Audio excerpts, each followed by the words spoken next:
Right. So I'm sorry about that. I apologize, people, for what happened. What happened was my feed, for some apparent reason, fell off. It just fell off, and the internet was gone for a minute.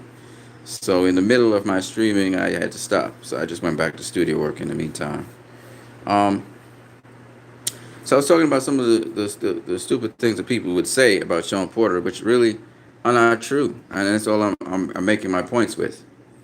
So I don't know where I was in the last point. I didn't watch the last video to see where my feed cut off, but I tried to end the stream so I could start this new stream. But I wanted to isolate some other very important points. As usual, some boxing fans like get the smoke. I saw some of your comments, people. I just didn't respond to them.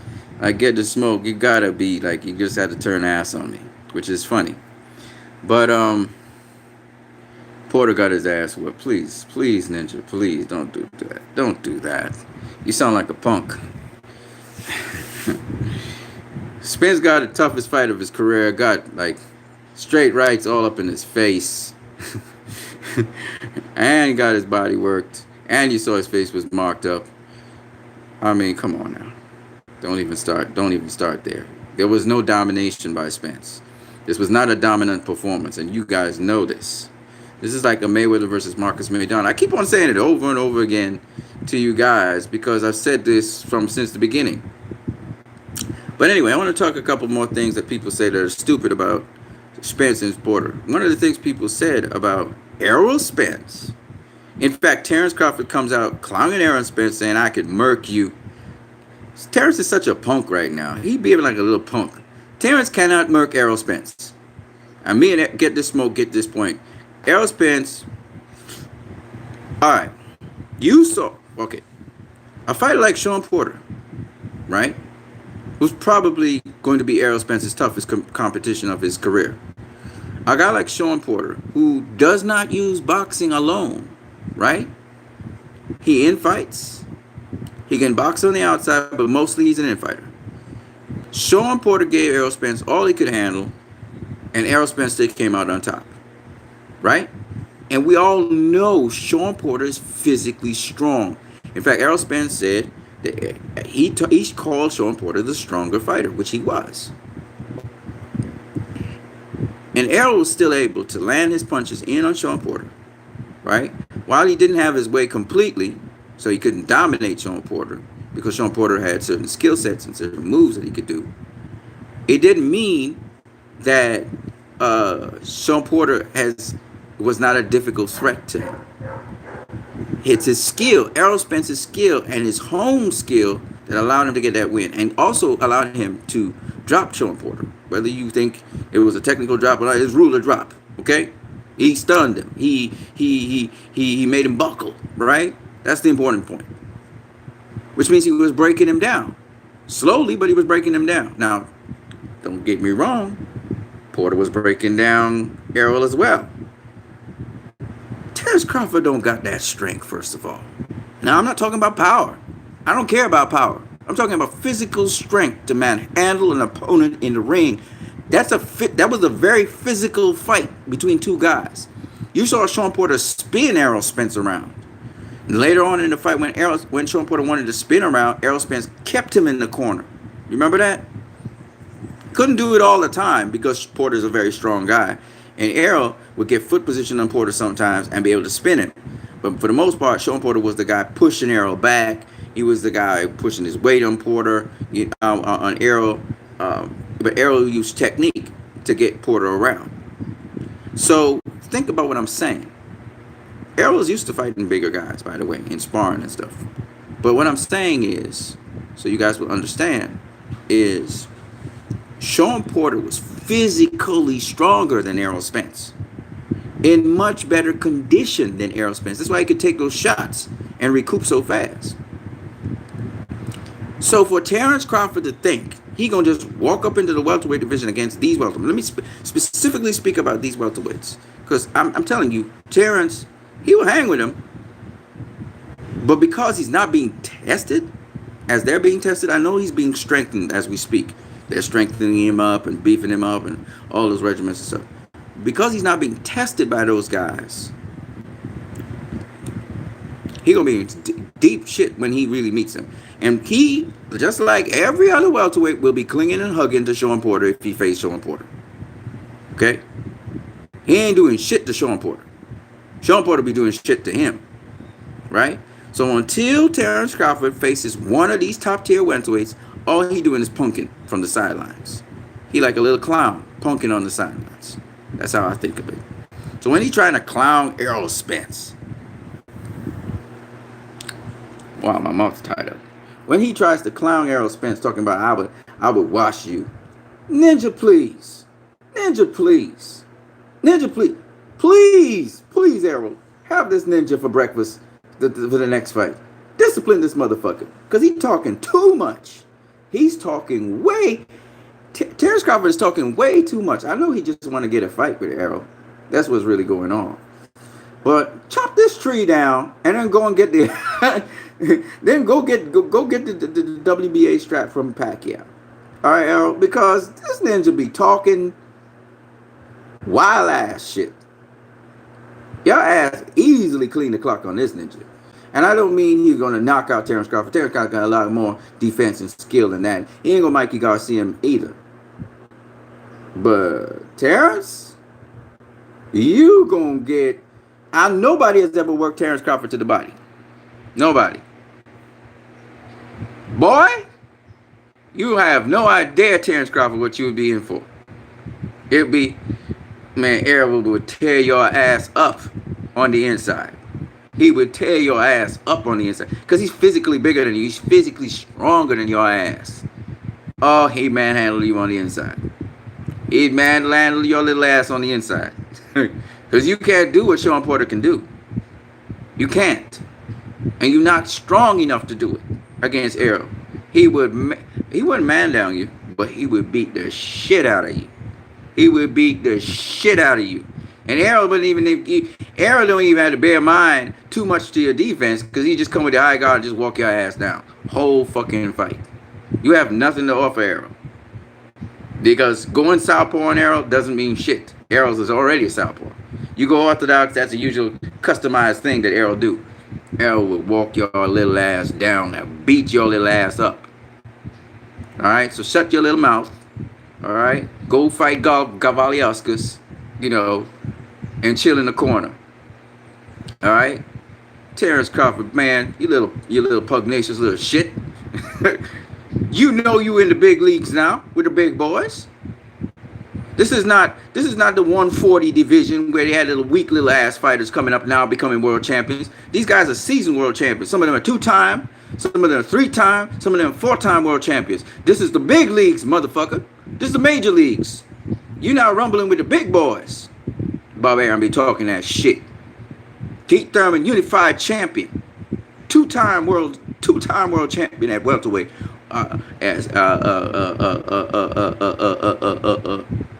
career welterweight.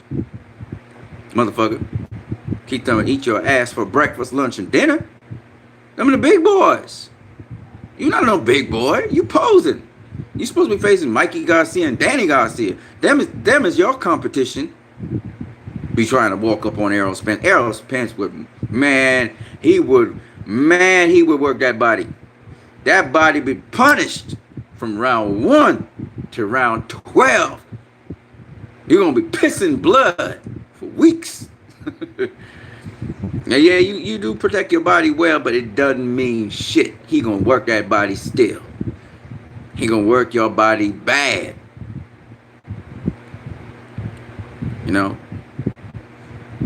He would chop, he would chop you up. Okay. The last Mikey had some good defense. I don't say you don't have good defense, but you would get a beating. That fight would be much more one-sided than the Sean Porter fight. Clearly. It would be a one-sided fight. Where Errol will be bullying your ass. The entire fight. Entire fucking fight. You're not fighting from range with Errol. You ain't doing that shit you did to Jose Benavidez. No, motherfucker. You're going to get chopped down. You're going to have to be in survival mode. Especially after Errol faced Sean Porter. And he makes the necessary adjustments. Now he's faced a style that's so difficult. He gonna work on his jab. He gonna work on his inside game even more. And now I hear Errol saying he ain't gonna balloon up in weight. He gonna keep on weight. So your ass is in for some problems. All right. He ain't no meal for Terrence Crawford. Terrence Crawford's his meal. Y'all need to have some respect. When Terrence Crawford gets strong enough to handle the welterweight in the welterweight division and face one of them bad boys and beats them, he ready. Till then, that motherfucker ain't ready. He facing little Kavaliauskas and all of these whack-ass opponents. Amir Khan, Chinny Amir Khan. What the fuck? Amir Khan ain't faced none of them bad boys. You know why? Because he would get knocked the fuck out. Terrence Crawford couldn't even knock his ass out. He knocked him down, but he didn't knock him out. Danny Garcia knocked his ass out. And that was at super lightweight. Right? Terrence really want to face a welterweight? You really want to face these guys? The weakest of them is Mikey. Because he just appeared in the division. That's the only reason why he the weakest. He could hit. He could hit. How many guys you faced at super lightweight that could hit? Like Mikey. Like Danny. Like Keith. How many were aggressive like Sean and could have inside game like Sean? How many were devastatingly, would break your ass down to the body like Errol? How many? How many had sweet timing and that sweet brownie like Kell Brook? How many? Your punk ass don't want to face none of them guys. So you sitting down in the corner, Barbarian protecting you from them, and you shooting all this punk ass shit. Because you don't really want to mingle with the big boys. You need to build up strength to handle them big boys, first of all. Talking about all that skill in the world. Skill don't mean shit if you can't use it. Right? You've been punking everybody while you renew your contract with Bob Arum. You've been on the sidelines punking everybody. You don't want to face none of these cats. That's the truth. You don't really want to face them cats. Otherwise, you done already faced them. Actions speak louder than words. Resign with Top Rank. What the fuck you resign with Top Rank for? If you really was serious about that shit, you'd have gone down in PBC already. You'd have been up there in them fights, watching them guys fight. You'd have attended every single fucking fight because you wanted. That's what Sean Porter did. He wasn't in the PBC all the time, but he was up in those guys' grills. He wanted the fights. Even now, he asking for a rematch with Errol Spence. If he was afraid of Errol Spence, you think he'd be asking for a rematch? But everybody was like, Sean Porter's afraid of Errol Spence. Another stupid thing people say. These fans. But we got a hell of a fight. We got a hell of a fight. It was a classic. So if you really think you could punk Errol Spence, Errol Spence don't really care about your ass, but if you think you could punk Errol Spence, talking about heat food on your plate, Ninja, please. Ninja, please. Ninja, please. You obviously wasn't paying attention to what was happening in that fight. Porter can pivot, as can Errol. The reason why them two guys could fight the way they were because both of them are inside fighters. Errol could also fight on the outside. You have no idea what you're dealing with. Don't be punking these dudes. Don't play Bob Arum and be sitting on the sidelines punking. You want to say something? Congratulate both of them. Congratulate both of them. And keep your name relevant by saying, man, you guys are true champions. And I want a piece of that. I'm going to get mine. But I know patience, timing. At the right time, it's going to happen. You got to say them kind of things. You know what I mean? You know, because you pushed yourself out of the mix. You clearly, by your decision to sign with Top Rank again, pushed yourself out the mix. And to be honest with you, I think all them other champions and all them other top welterweights at PBC better than your ass right now. Because they got much more tougher fights and much more experience behind their belts. That's the only reason. Had nothing to do with skill. I'm sure you are, in some respects, more skilled than some of them. With more home skills than some of them. With a certain degree of ring IQ. They all, tout you very highly because of fucking ass Bob Arum. Right? You know I don't like Bob Arum already. I don't like the way how he conducts things. I don't personally not like him because I don't know him as an individual. But the way how he conducts his business, the way how he cares about himself, I don't like it. And I don't agree with it. And I don't applaud it. He's been more honest as of late. He's been speaking more truth as of late. But nonetheless, you need to get yourself, you get your little ass ready for these guys. Because your little punk ass, they're going to do you in. And it's the year of upsets. And we don't know what next year holds. Right? Andy Ruiz knocked Anthony Joshua's ass out cold. Right? Well, he didn't knock it out cold, but he knocked him down. He got him stopped. So, this is the year of upsets. And obviously, the contenders that are coming to the plate, they have been very capable of pulling off the win. If the other guy slipped up, even an inch. Errol Spence got the win over Sean Porter primarily because of the knockdown, which was not really a knockdown. It was really a buckle. But hey, it is what it is, right? We know that was a close-ass fight. I'm listening to some people saying 8-4. That's because you prefer a certain thing.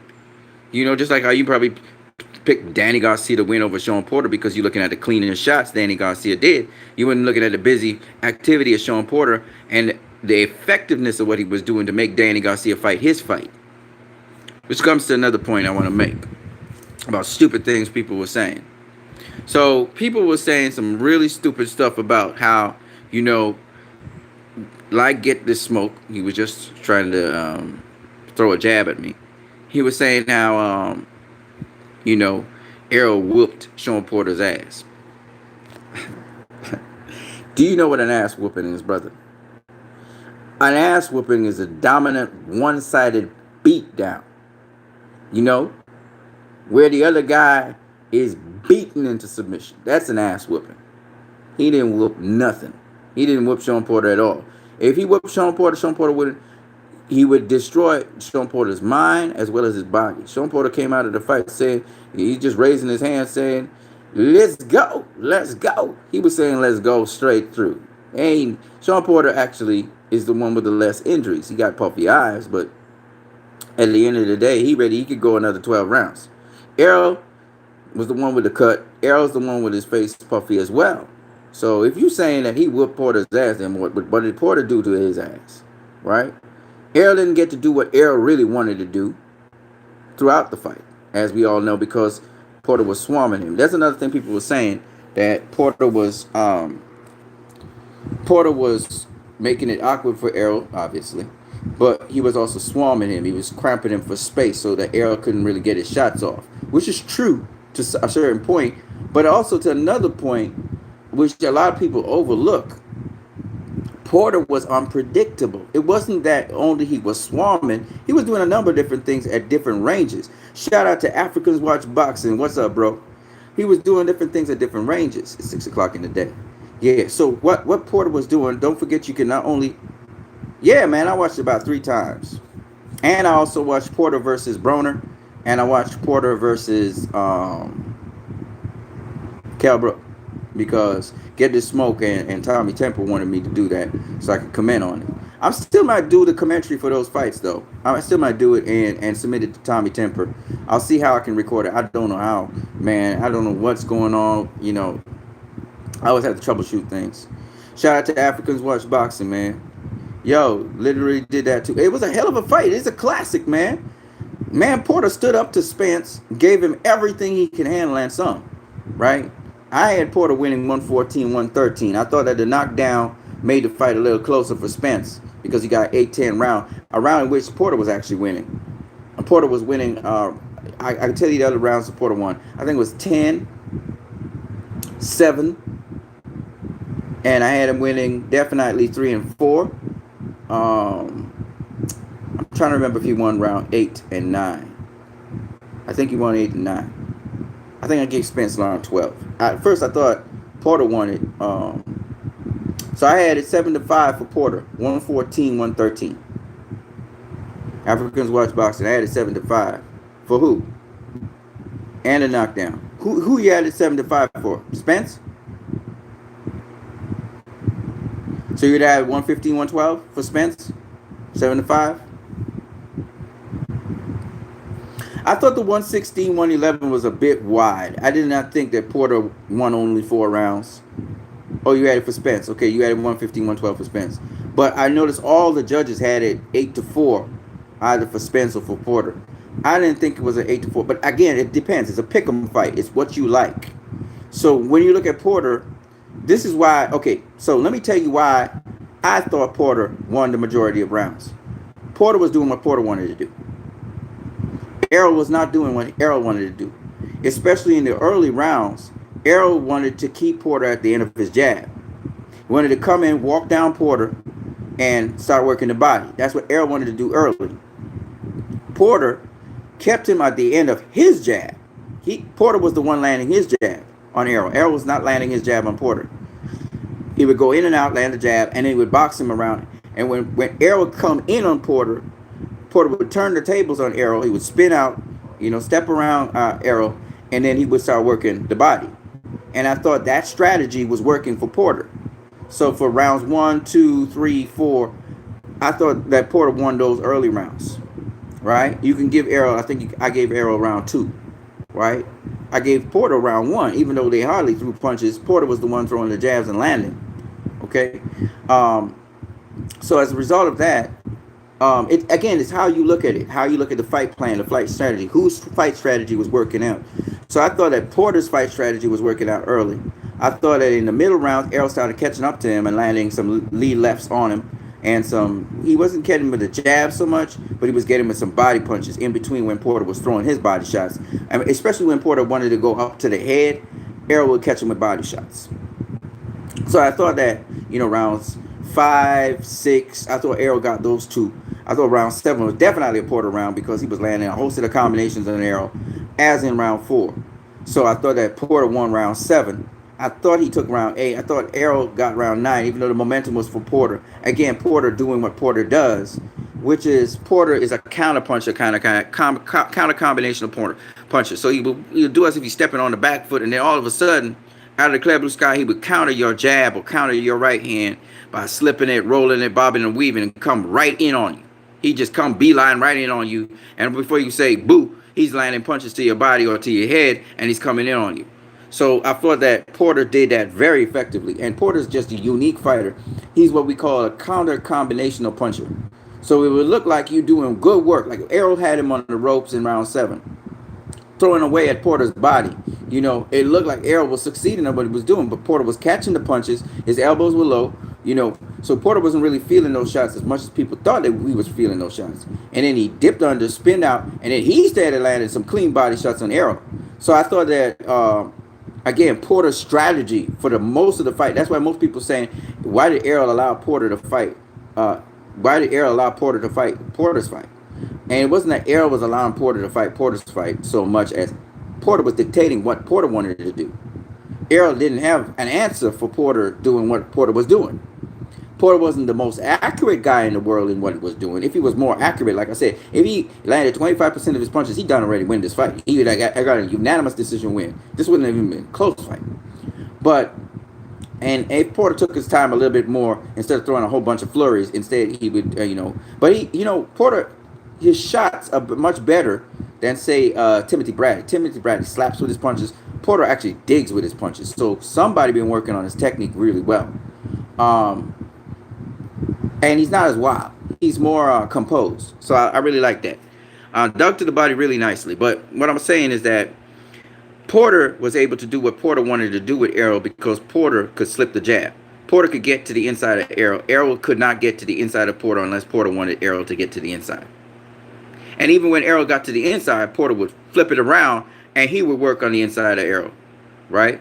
So I thought that that's what made Porter effective. I thought in round, I'm trying to remember which round it was, round 9 or round 10, one of them, Errol was able to keep Porter from turning him a little bit because he had worked the body enough. And Porter started slowing down somewhere around round 5, 6. But then Porter got a second win, like Errol said, and Porter was coming back. So I think Porter won round 10.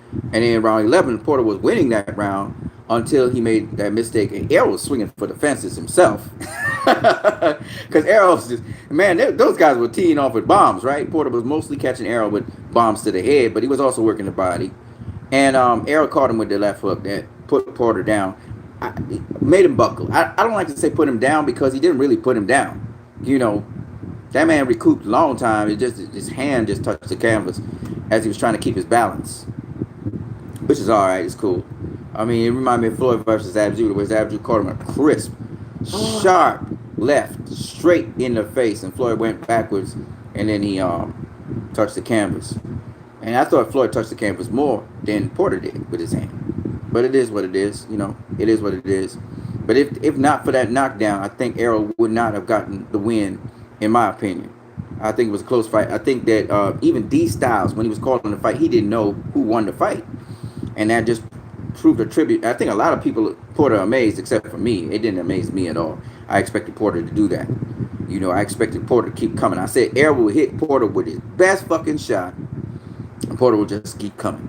That's just where Porter is. Porter will just keep coming, you know, and that's what happened. I gave Errol rounds 2. You gave Errol round 2. See, if you think about it, Errol landed a lot of low blows in round 2. He should have been penalized in round 2, and he was holding Porter's head down, and he never got penalized for that. Adrian Broner got penalized for it. He never got penalized for it. So I can't give Errol round 2. I just can't. He was clinching. He was holding. He was hitting Porter with low blows. Round 3 continued until the referee saw the blatant stuff that was going on. You know. And in the meantime, one of the members of the commentary team, Lennox Lewis, he was making excuses for Errol, and I was like, "Fuck you, Lennox Lewis." Africa's watch box. But in all fairness, Spence did say he wanted a knockout, and he fought as such, in my opinion. No. It has nothing to do with that. It has nothing to do with that. Even if Errol Spence tried to box Sean Porter, he would have gotten on the inside. Errol Spence's best bet was to engage Porter on the inside, where Errol Spence, that's what he do. That's what he do. So he did what he do, but it's just that when he was doing what he was doing, Porter was just throwing so many punches from so many different angles, it was disorienting him. So he couldn't do what he wanted to do. And then when Porter was ready, he would just fight on the outside. Spence punches were just too clean. The Spence face was swollen, so props. His punches were clean, yeah, but we're talking effective. Who was the more effective boxer in the fight? Who was fighting whose fight? You get what I'm saying? Porter was doing whatever the fuck he wanted to do. Spence was not doing what he wanted to do. You know? Spence wasn't doing what he wanted to do. So you can't give Spence a round for low blows. You can't count low blows.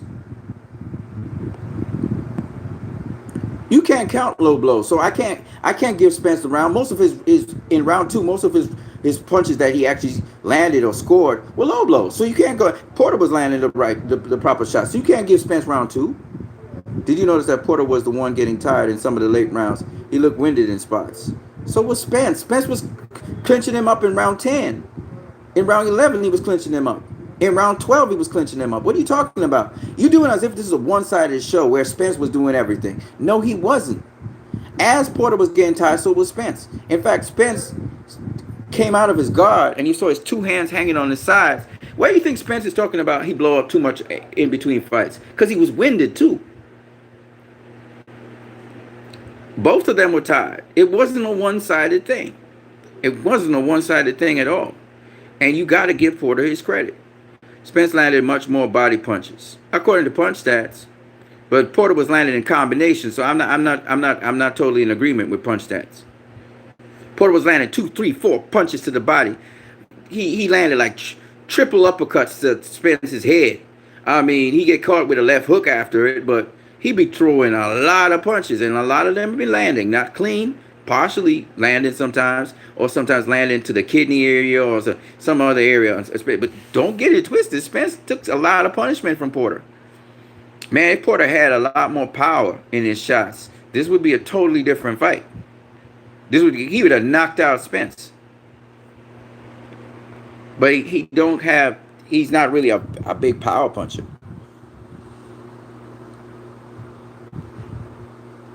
Spence outlanded Porter in 9 of the 12 rounds. According to punch stats, Africans watch boxing. It's not one-sided, but I just don't think Porter was more effective. He was more effective. He was more effective. But Spence was the one with the cleaner shots. And slowly he was breaking down Porter, but Porter was also slowly breaking down Spence. Just that Porter was the more energetic one of the two. Spence would stay in his guard and keep on trying to walk down Porter, or sometimes he had to run away from Porter. What I mean is box on the back foot, really, and come off of angles, as Porter would be chasing him down around the ring. Porter's a high energy guy.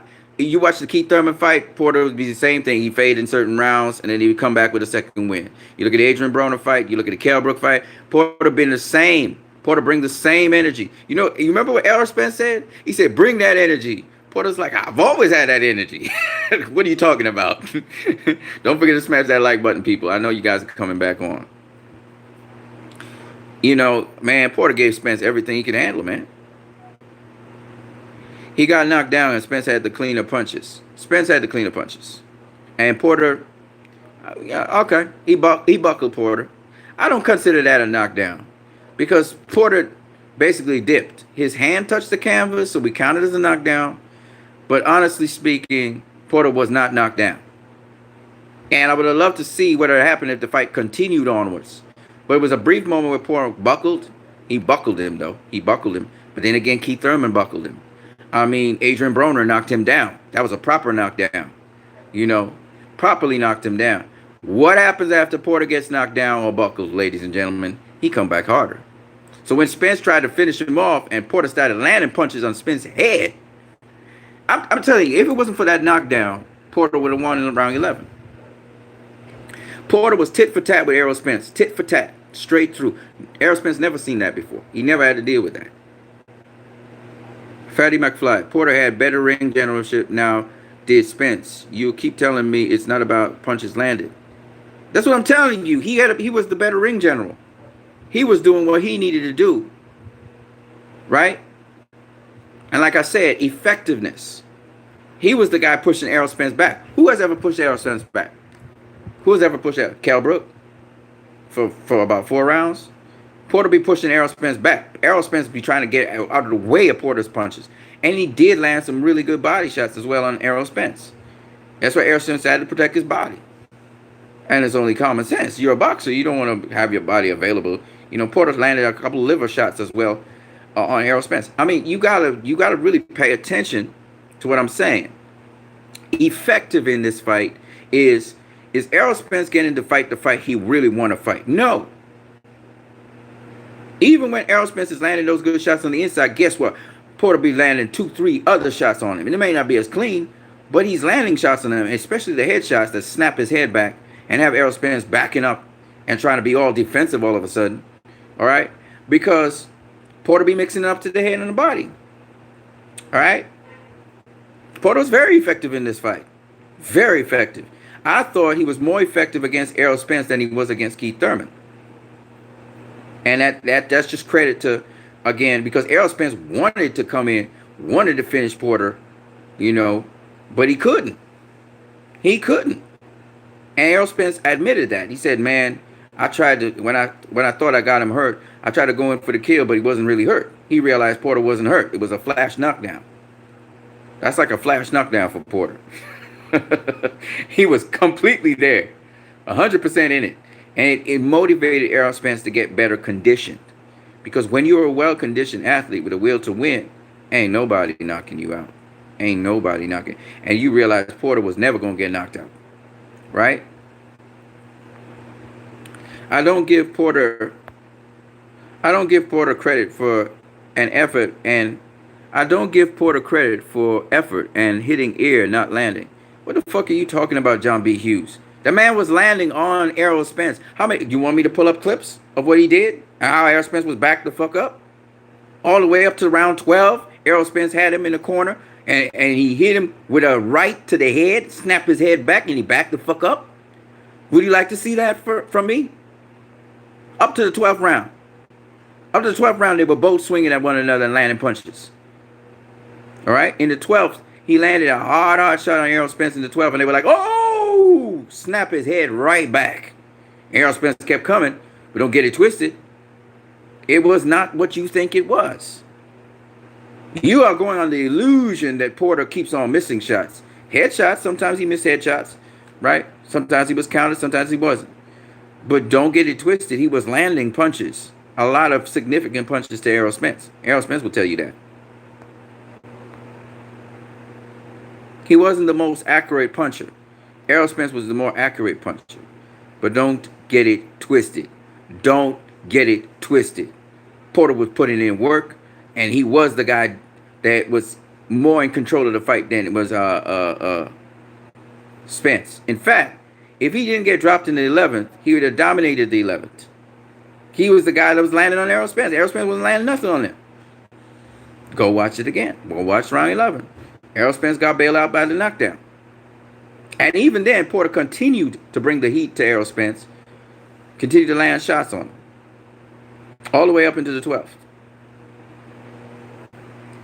So, I don't know what you guys talking about. You know, you guys got this. You got this cemented idea in your head that Porter's this street fighter, this club fighter. He's not very accurate. He's not very, he don't got no game plan. He just go in there and brawl. That's not what Porter is.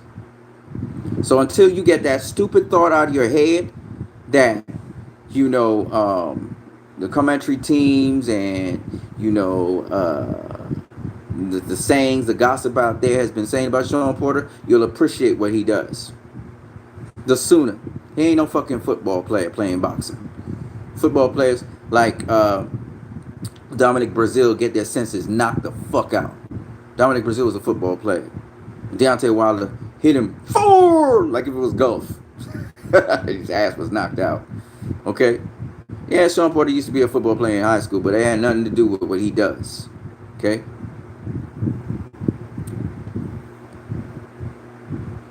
Poopy Sister says some boxing fans are like comic book movie fans.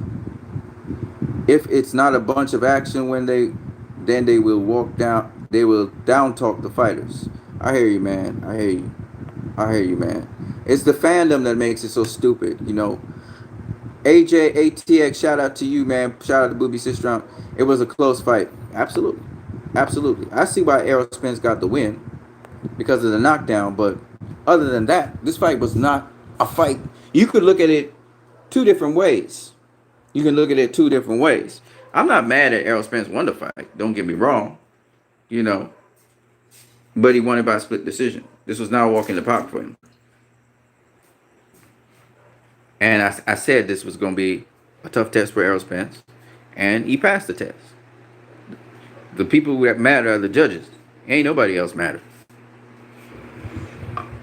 A lot of y'all ass was all quivering. Y'all was holding your cheekbones in your ass. A lot of y'all was on pins and needles after the fight was over. Because y'all didn't know who won that fight. I didn't see the fight. Who you got? Insane Fighter. Well, you go watch the fight, man. Don't study what I think. Go watch it for yourself. Insane Fighter says, you see Errol beating Terrence Crawford? Oh, yeah. At this point in time, absolutely. Until Terrence Crawford gets stronger, he has to get stronger because dealing with a guy like, it's kind of like when you think of Buddy McGirt versus, what the kid name? Mildred Taylor. Buddy McGirt was not strong enough to handle Mildred Taylor. He wasn't well conditioned.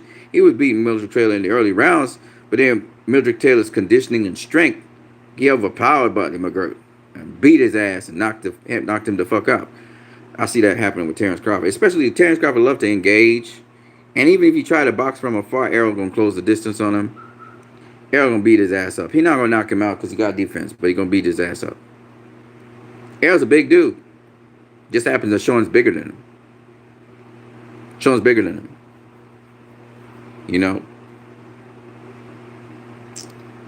Errol be rumbling with guys like Kell Brook, big guys.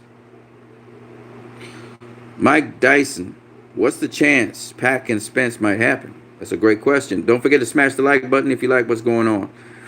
What's the chance of that happening?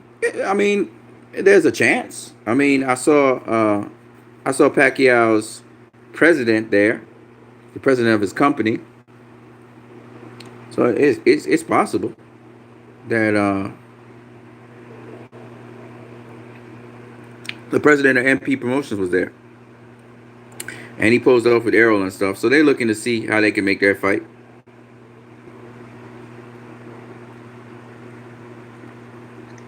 I mean, if Errol can't get Crawford or Manny Pacquiao, I'm sure he will want to get a championship fight. I guess he'll face Danny. But I'm pretty sure Errol will want one of them champions, either Crawford or Pacquiao. And the best time to go after Crawford is now.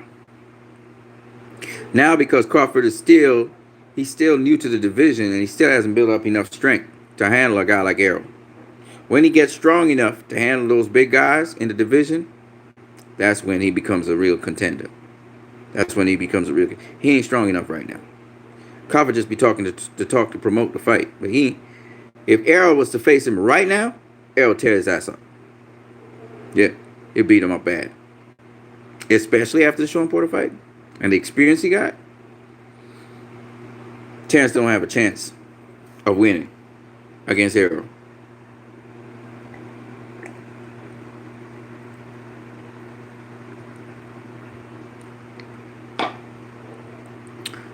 Mike Dyson says, I don't see it happening because Pac just want to cash out with less risk for his health. Man, Pacquiao is a true warrior, man. Pacquiao is a guy that always defies the odds. So I don't really know what Pacquiao will do. He has a lot of options. But, it's up to him. I mean, let me tell you this. I could see Pacquiao beating Errol. Again, because of Pacquiao's footwork. It's very quick. But he is also a southpaw like Errol. So that'll nullify that part of the equation. But he's quick. I think Errol facing Sean would prepare him for Pacquiao well, though. So if Errol was to face Pacquiao, right after the Sean Porter fight, I think he'll be well prepared for Pacquiao. Pacquiao does admit he's not the same. Well, of course he's not the same. He's older, but he's smarter. He's got a lot of experience behind him, I think a lot of people trying to shield Pacquiao from Errol because they're afraid Errol will destroy Pacquiao and really hurt him bad. Which is a fair assessment because I think even if Pacquiao would have beat Errol, I don't think he'd be the same. I think he'd take a lot of punishment. Because Errol really is relentless to the body. If Errol catches you to the body, he's going to just tee off on you. But the thing about it is, you got to understand, Pacquiao has this kind of bubblehead doll kind of movement where he moves with punches. He rides punches very well. So Errol trying to tee off on Pacquiao actually just works in Pacquiao's favor. At least in the early rounds to the mid rounds. But as Pacquiao will slow down because his cardio, just what will happen, he will slow down.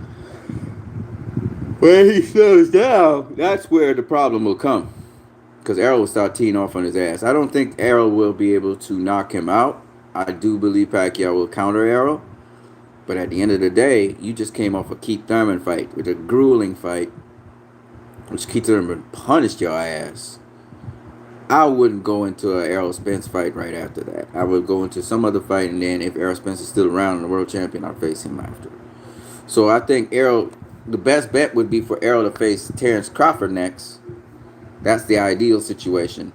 Face Terrence Crawford next, then Pacquiao later on in the year. Because Pacquiao, Pacquiao's like old, like you said.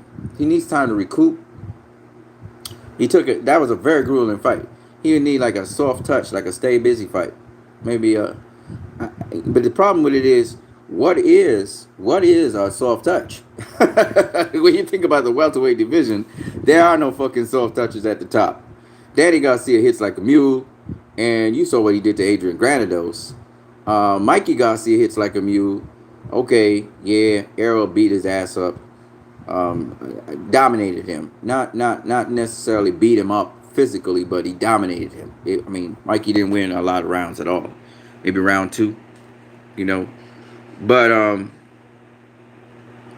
you don't want Mikey. Pacquiao's talking about facing Mike. I don't think that's a good idea. Let me tell you 2 reasons why. First one is Mikey coming off a loss. He's coming off a loss, and that just doesn't look good. Because Pacquiao has a history of guys he faced coming off of losses. It doesn't ring good. It's not good narrative. If he goes for Errol next, fine. I mean, nothing I could do about it. But I wouldn't go for Errol next. I just wouldn't. Even though Errol been in a drag out battle with Sean Porter, I still wouldn't go for Errol next.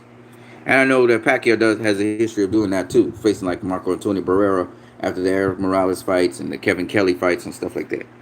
But I just think that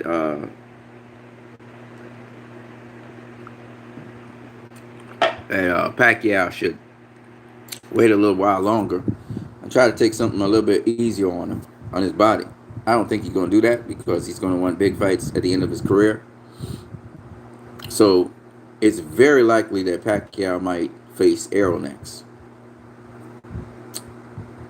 But I would like to see, honestly, I would like to see Errol face Crawford next. That's what I would like to see. I don't think it's possible. I don't know how possible it is, but, instead of the Pacquiao fight, maybe the Crawford. But I know Pacquiao fight is the money-making fight. Crawford fight, Errol going to have to carry most of the pay-per-view weight. I think this pay-per-view fight here with Errol versus Sean Porter, it sold probably a lot of pay-per-view. Sean Porter never been in a dull fight. Has Sean Porter ever been in a dull fight? I don't think so. Sean Porter's never been in a dull fight. And now that Sean Porter has been on pay-per-view, I wouldn't be surprised the next fight that Sean Porter has, because they're making these guys into pay-per-view stars, if you haven't realized. Keith Thurman's now a pay-per-view star. Deontay Wilder's a pay-per-view star. Or at least been on pay-per-view. Mikey Garcia and Errol Spence have now been on pay-per-view. And all the pay-per-views have been successful, right? So, Mike Dyson says he will face Mikey because it's a big pay-per-view because Mexicans will be tuning in. Not really. See, when somebody's coming off a loss, I mean, you want them to at least be in the best they could possibly be. You don't want them coming off of losses. So you're not going to get the best Mikey Garcia. Danny Garcia, on the other hand, now that's a hell of a fight. That's a hell of a fight. And Danny Garcia tried to put himself in a position to face Errol Spence. And you heard that Pacquiao and they are talking about his name. That's a good fight. I'll tell you why Danny Garcia is a better fight than Mikey Garcia. But the problem with it is it's much more dangerous, I think, than the Mikey Garcia fight. Let me tell you why. I was hearing some real stupid ass talk about how Mikey Garcia is a harder puncher than Danny Garcia. There's no fucking way that is so. But the problem with Danny Garcia is he's gotten bigger and he's gotten even stronger.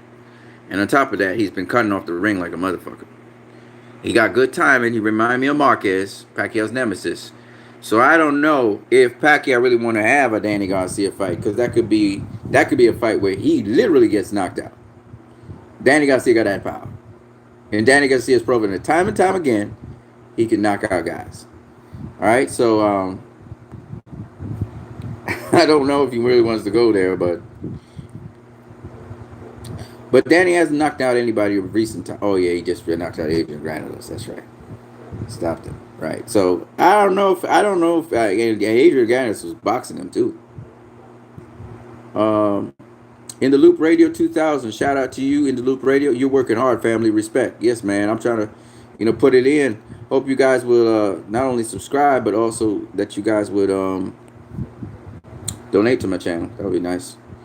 Mike Dyson says it's possibly Errol's purposely fought bad to lure Manny to fight him. Think about it. Nah, not at all.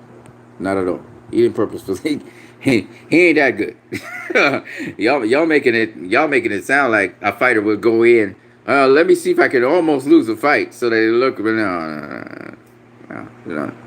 Don't underrate Sean Porter's skill again. You guys are always trying to find a way to put down Sean Porter. Just imagine Sean Porter. Imagine if he was a white dude, all Mexican. Y'all would be raining praises on him, right? Y'all would be raining praises on him. He pound for pound number 2 in the world. All kinds of shit y'all would have been saying. He's not. He's black, but he's aggressive. And people keep on trying to down him, put him down, and all this shit. Nah, Sean Porter's on Errol's level. He's on Keith Thurman's level. He top tier. He beat Danny Garcia. Okay? Sean Porter is the real deal. He's an infighter. That's what he do. But a special infighter. He can do many different things. Go southpaw, all kinds of things he can do. But he doesn't do them all very, very well. Remind me of Timothy Bradley. But better than him. And bigger than him. Mike Dyson says Pac cherry picks too. I know. But he hasn't been. But I'll say that he has a smart team around him, so they'll know what to do next. He has options. Errol has options. He has options. You know, they're at the top of the game. Intangible Boxing says, yo. Intangible Boxing says 8-4 Errol and a knockdown. Okay, that's your opinion. Got a lot of swing rounds in that fight, so you could, I guess you could go that way. Some of the judges had it that way. But my personal opinion was much tighter than that. I thought it was 7-5 either way. Or 6-6 with the knockdown. Errol gets the win. So I have it either Errol by split decision. I'm sorry, Errol 7-5. I don't even have Errol at 7-5. I have it Sean 7-5. 114, 113. I explained to you guys why. All right. Nobody can say that Errol controlled the fight. He did not control the fight. You clearly saw that. This was Sean's fight. This is a Sean Porter fight. If you look at typical Sean Porter fights where he counter punches off of a counter combination punches off of going off the back foot, it's a typical Sean Porter fight. This is not a typical Errol Spence fight. Correct? Not only did Errol Spence not be able to box from the outside, but even on the inside, he was having difficulty. Right? It's a typical Sean Porter fight. And so based on that, that's where I'm coming from. And I look at the rounds which were typically Sean Porter. Okay. The internet just cut on me and it just came back. That's some bullshit right there. So that's why I cannot give this fight 8-4 for Errol. Split decision was just fight because of the knockdown. Yeah, I know a lot of people say because of the knockdown, because a lot of people didn't know how to score the rounds that were close. I scored the close rounds for Sean because I thought Sean threw more punches that landed, not necessarily clean. I thought he did more of the eye-catching work by landing shots to Errol's head as well. And I thought that he was fighting his game and Errol was not fighting his game. Errol was trying to get in some punches, but Errol wasn't really fighting his game. Now, Errol had some pretty good defense at certain points. And Errol said he was trying to ride some of Sean's aggression to have him, punch himself out and then try and get on him after that. But the problem with it is, if you're waiting for Sean to punch himself out, you never get a chance. And so that was a stupid game plan, in my opinion, against a guy like Sean Porter. So as I said before, I thought that Sean Porter fought his fight, and I thought that Errol did not fight his fight. I can't give Errol a fight when he ain't fighting his fight. Now some of y'all were saying that Errol outfought Sean Porter at his own game. I disagree with that again. Because Sean Porter was doing whatever he wanted to do. He got the knockdown. Kudos to him on that. He was able to work Sean's body a bit.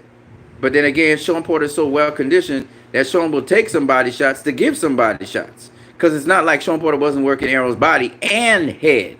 The difference between Errol and Sean was Sean was working the body and the head. Again, Sean's not always landing the cleanest punches in the world, but he was doing the work. He was putting in the work. And again, just go back and watch the fight. You'll see what I'm talking about. I never talk out of my ass. And I demonstrate shit.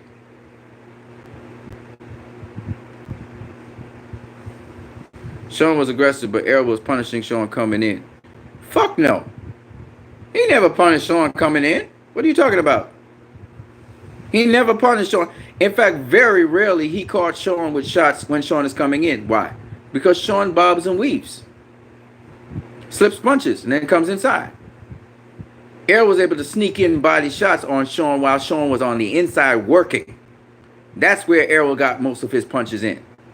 When Sean was on the inside working, Errol would get some shots in. But then some of the shots were off balance because Sean kept on pivoting with Errol. So Sean would take some of the steam off of those punches. And here's something else for y'all to look at. Watch at Sean's elbows and how he would catch punches when Errol would throw certain punches. So not everything that Errol that y'all think was landing clean was landing clean. Some of that stuff was blocked. You know, a lot of that stuff was blocked. That's why Sean had the energy. How's Sean going to have all that energy if he was taking those hellacious shots to the body? Ain't no way. Sean would keep it nice and tucked like Mike Tyson. I'm going to show y'all. See, I'm demonstrating shit for y'all. I'm demonstrating it. Different people, other people don't do that. I do it. Sean like this. He keep it nice and tucked. Bob and weave, baby. Bob and weave. Keep it tucked. Nice and tucked. Nice and low. Right here. So Errol had to dig, trying to dig to this side. Sean do like this. Telling you. So you keep it nice and tucked. That's what was going on. Stay low. They were saying he'd lead him with his head. No, he's staying low. Again, I'm demonstrating shit to y'all. I'm not just talking. I don't just talk. Some of y'all is armchair experts. Y'all talk. I actually have to do this shit.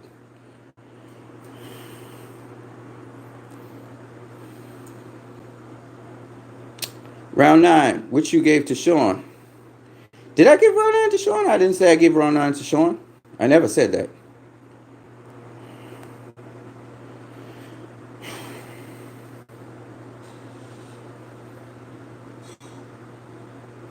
Errol would go left, right, left, right, left, right, left. What's that? Punches thrown? That ain't footwork.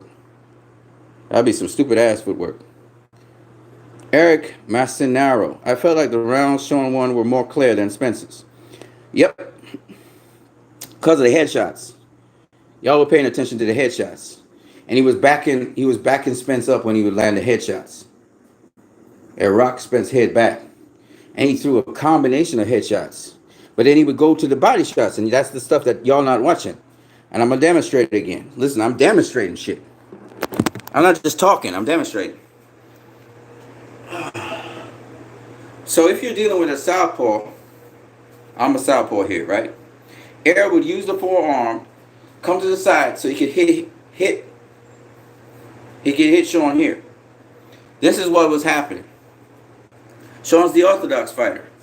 So when Errol tried to pivot to the side of Sean this way, right, to get the body punch in, what would Sean do? He pivot with him. And then, even though he got a forearm here, Sean would have his hand over. He'd have his hand over Errol like this. So as Errol moved, Sean moved. That's why Errol couldn't get certain shots in as he wanted to. The leverage. It's boxing.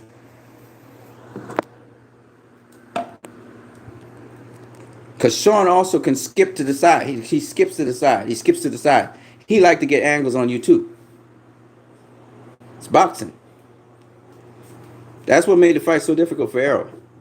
Because Sean can do things. I tell you, he's very skilled. He can do a lot of stuff. Errol had no problem finding Sean. Fuck no. Again, you don't know what the fuck you talking about. If he had no problem finding Sean, that jab would have landed all night long. He was missing with the jab most of the time. When did Errol ever snap Sean's head back with a jab? You never saw it. When did Sean snap Errol's head back with a jab? Many times. Many times. You don't know what you're talking about, brother.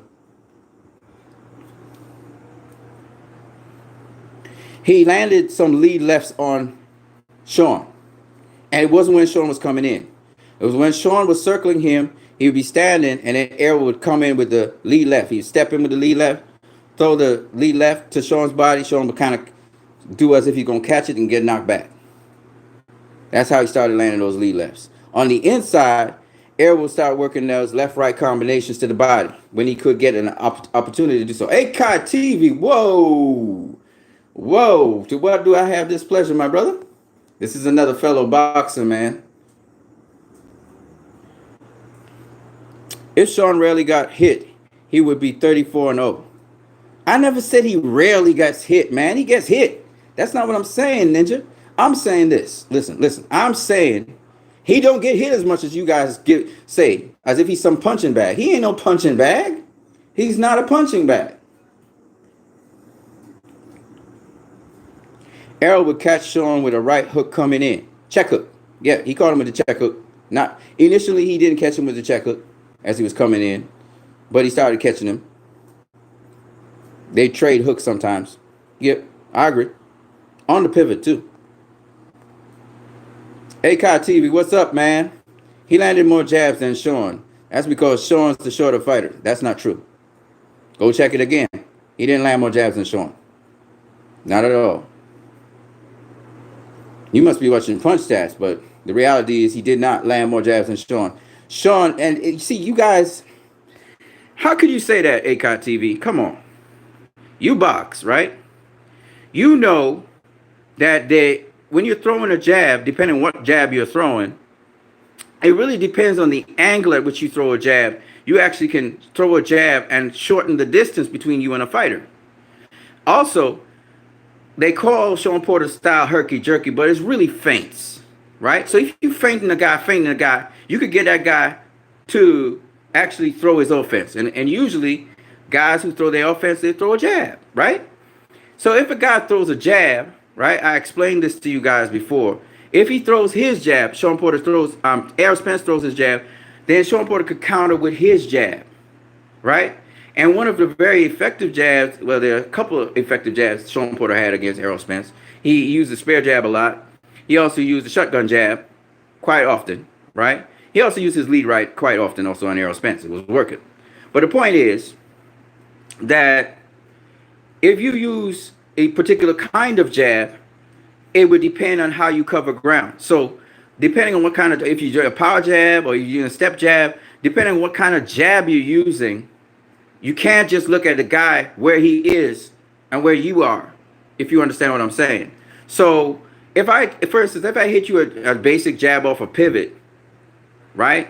It depends on where I'm pivoting. If I see you out of position, right? If you're out of position as I'm pivoting, I realize I got position on you. I could spot, even if I'm shorter than you, I could throw. That's why Canelo can land a jab on guys like Golovkin, and his jab lands because he's watching the angle at which Golovkin is. Golovkin doesn't realize he's out of position, so then Canelo could step in and throw his jab. So it's not just about reach. Reach only becomes important when you're directly in front of your opponent. If you're cutting an angle on your opponent like Sean Porter was doing, where he was circling Errol, right? When you're cutting an angle on your opponent, you can get your opponent out of position. And Sean Porter got quick feet. Not just for coming in, but also lateral movement. And so what happens is Porter, he sometimes throws the jab on the inside of Errol Spence's jab. He'd double it up. Always you double or triple up your jab, coming behind it, just in case, right? Or other times he changed level, bob and weave, and then throw the jab. So he'd get past Spence's jab and then throw his jab. So there are many different ways for a shorter fighter to throw a jab, but it all comes down to angles. You cannot just count on the length of a fighter. Vasily Lomachenko versus Nicholas Walters. Nicholas Walters did not know how to pivot. Vasily Lomachenko pivoted around Nicholas Walters, cut down the distance because of that, because he's on a different angle. Boom, popping with a jab, right? So it's not just about reach and height. In fact, every time Errol Spence used his height and he got to height, he got clocked with that overhand right? He got clocked with the overhand right because why? He's standing straight up. What did Derek James say? Don't stand straight up. Cool? So I'm just saying, you can't just look at a jab. And I try to explain to people over and over and over again, It's not just about jabbing. You have to know why you're using the jab, what it's for, and before you even try to throw a punch, learn footwork, man. Get your foot position, get your stances in order, get your guards in order, and then start to learn how to throw punches. Because your foundation is in your feet, your hips, your body posture, your stance. So if you even have a good stance, what the hell you doing throwing a jab? You know what I'm saying?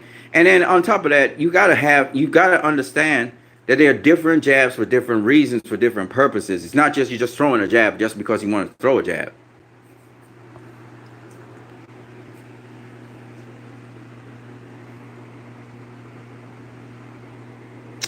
Oh, shout out to everybody, man. Intangible boxing. If Sean Redley got hit, sorry. Errol would catch Sean with a right hook. Yep, that was a check hook. He landed more jabs than Sean. That's because Sean is the shorter fighter. No, man, no. You know how many shorter fighters, man, out jab their opponents, right? We got a lot of shorter fighters that out jab their opponents. But again, it's because they can get past the jab, one. Two, they also have the ability. The reason why this fight ended up being an infight so much, I don't think Errol wanted to just have it only as an infight, even though that's something Errol's really good at. I think Errol wanted to also keep Porter at the end of his jab. He wanted to. That's why he was jabbing coming in, right? He was jabbing coming in, right? He did catch Porter once or twice with jabs, but for the most part, his jab was not a factor in the fight. And you even hear the commenters say that. You heard, what's his name? Joe Gooston say that jab is not a factor in this fight. That's why they ended up infighting so much, right? Porter's jab was a factor, but not Errol Spence's jab. And the reason is because, to be honest with you, it was Errol Spence's footwork that betrayed his jab. And the other thing with Errol was, I think if Errol would use a little bit more feints, that might have helped the situation. But he was so eager to get to Sean. Sean was feinting his ass, getting him to commit, and then Sean would counter him. So I think that's where he. But then again, Sean is so quick and he comes on you so fast, he can rush you. That's why Errol's trying to keep his composure, take his time, break down Sean Porter. That's what he was trying to do. Use his pivot work that he's very good with, change levels. Use his defense to sort of nullify the onslaughts that were coming where he could. And he was using different guards. Again, he was trying to have distance control, which he was somewhat successful with. And he also got a good chin. He got a good beard. He got caught with some really hellacious shots, and he took them. You know what I'm saying? So it's not like Errol wasn't really good. He was excellent in this fight. I'm not even going to try and downplay nothing. He weathered the storm. I love how he came back. I like how he was not willing to take a shot, unnecessarily. And at the same time, if he got hit, he gonna get his back. You know what I'm saying? It was, he was ready. He was a real dog. He was, he would dog it. So I like that. Don't get me wrong. He got lots of skills. His skills are sharp as attack. He, when he land a body shot, he put the leverage in beautifully, well balanced, all that shit, right? I'm not even trying to put down Errol Spence. I'm never going to do that. He the best welterweight in the welterweight division, period. Okay? What I'm saying, though, is y'all are constantly putting down Sean Porter. That is what I'm saying. And y'all don't even realize, because you in your head, in your mindset, you think he's this club fighter. And you constantly see him in a limited sort of way. If you could understand what Errol was really up against, you could give Errol even more credit for even getting that win on the judges' scorecards. Because I'm telling you, man, Sean Porter is a problem for the welterweight division. He's a big problem. And as he works on his accuracy, especially his finishing touch, his problem is not so much his movement and what he does, is his finishing touch. Getting more clean punches with even better leverage. And he's working on that, obviously, because he's getting cleaner. But I think that sometimes in trying to throw a bunch of punches, he loses some of that power and he loses some of that accuracy, because he's a counter combination puncher, in my opinion. He come with 3, 4, 5 punches, as a response to your one, whether it's offensive or defensive move that you would make. and you never know when he's gonna what he's gonna do next, which is what's kind of cool about him. Obviously, he gets hit, but he's tough, right? He gets hit to the body, he gets hit to the head. Obviously, he does. We're not saying no, right? So it's not like, I mean, that's a given with Sean Porter. That's not what I'm saying. What I'm saying is that his defense is better than you guys think his defense is. That's all I'm saying. Hey man, so many people up in here, man. But and my point is this: that I see some really stupid things people say about Sean Porter and Errol Spence for this fight. I'm just setting the record straight on it because I think this was a hell of a fight. This is one of the best fights ever in a long time, and to just see, a guy who's, premier, a classy fighter, a really good, strong puncher who breaks down fighters, face a guy who gives him that resistance, and we get a tit for tat with defense. Don't get me wrong, both guys have defense. It's not like they just rock'em sock'em robots. You know what I mean? It's a tough ass in fight. That's another thing I don't like to hear. How many infighters okay, Diego Corrales and Jose Luis Castillo were clean inside fighters, more or less. They were still dirty. They used their forearms and shit. But how many infighters that fight without a rough and rugged style? How many? James Toney's one of them. Who else? Who else? Maybe Mike McCallum. Who else do you know that fights on the inside? Even Julio Cesar Chavez used to use his shoulders. He used to, press his weight on you. He wasn't a clean inside fighter. There's no such thing as a clean inside fighter, in my opinion. You can't be. You're going to body up on people. You're going to wrestle them. You're going to adjust for position. You know what I mean? It's an art, right? But you never fully not rough and rugged, right? It's infighting.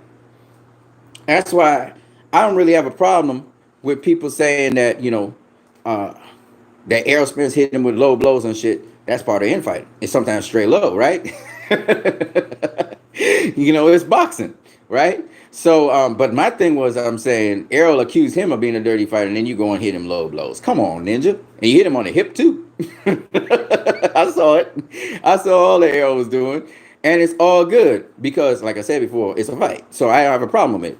If you don't like it, you don't have to complain to the ref. The guys in front of you, you know what to do to him, right? And there's always get back in that fight. The guys always get back each other anyway. So let's see what's up here. But ACOT TV, man, shout out to you, brother. I've been long watching your channel. I always like what you say, especially from a boxing perspective. I didn't think that he was going to get knocked out, Sean. I don't think that was possible with Errol. I think Sean was bigger than Errol. That's why I didn't think he was going to get knocked out. I'm smaller than, physically, strength-wise, I'm smaller than Errol and Sean, strength-wise. But I'm physically bigger than them. But that don't mean shit, right? That don't mean shit, right? Right. So that's what I'm trying to say. And that's why I keep on telling people, with Canelo, I agree with Dante's Boxing Nation. Canelo is going to beat the brakes off of Sergey Kovalev. A lot of people think that Sergey Kovalev is bigger than him.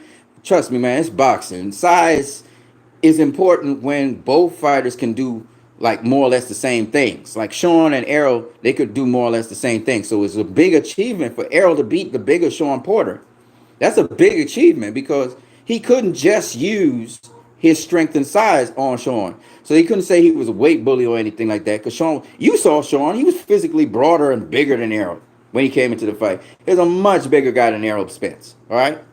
Errol had to use his skill. At times he was backed up by Sean Porter. Sean Porter was wailing to his body and stuff. Not to say that Sean was the most cleanest puncher. That's another thing. So I was saying this about infighting, right? I was saying that, and I'm get to all you guys' comments, by the way.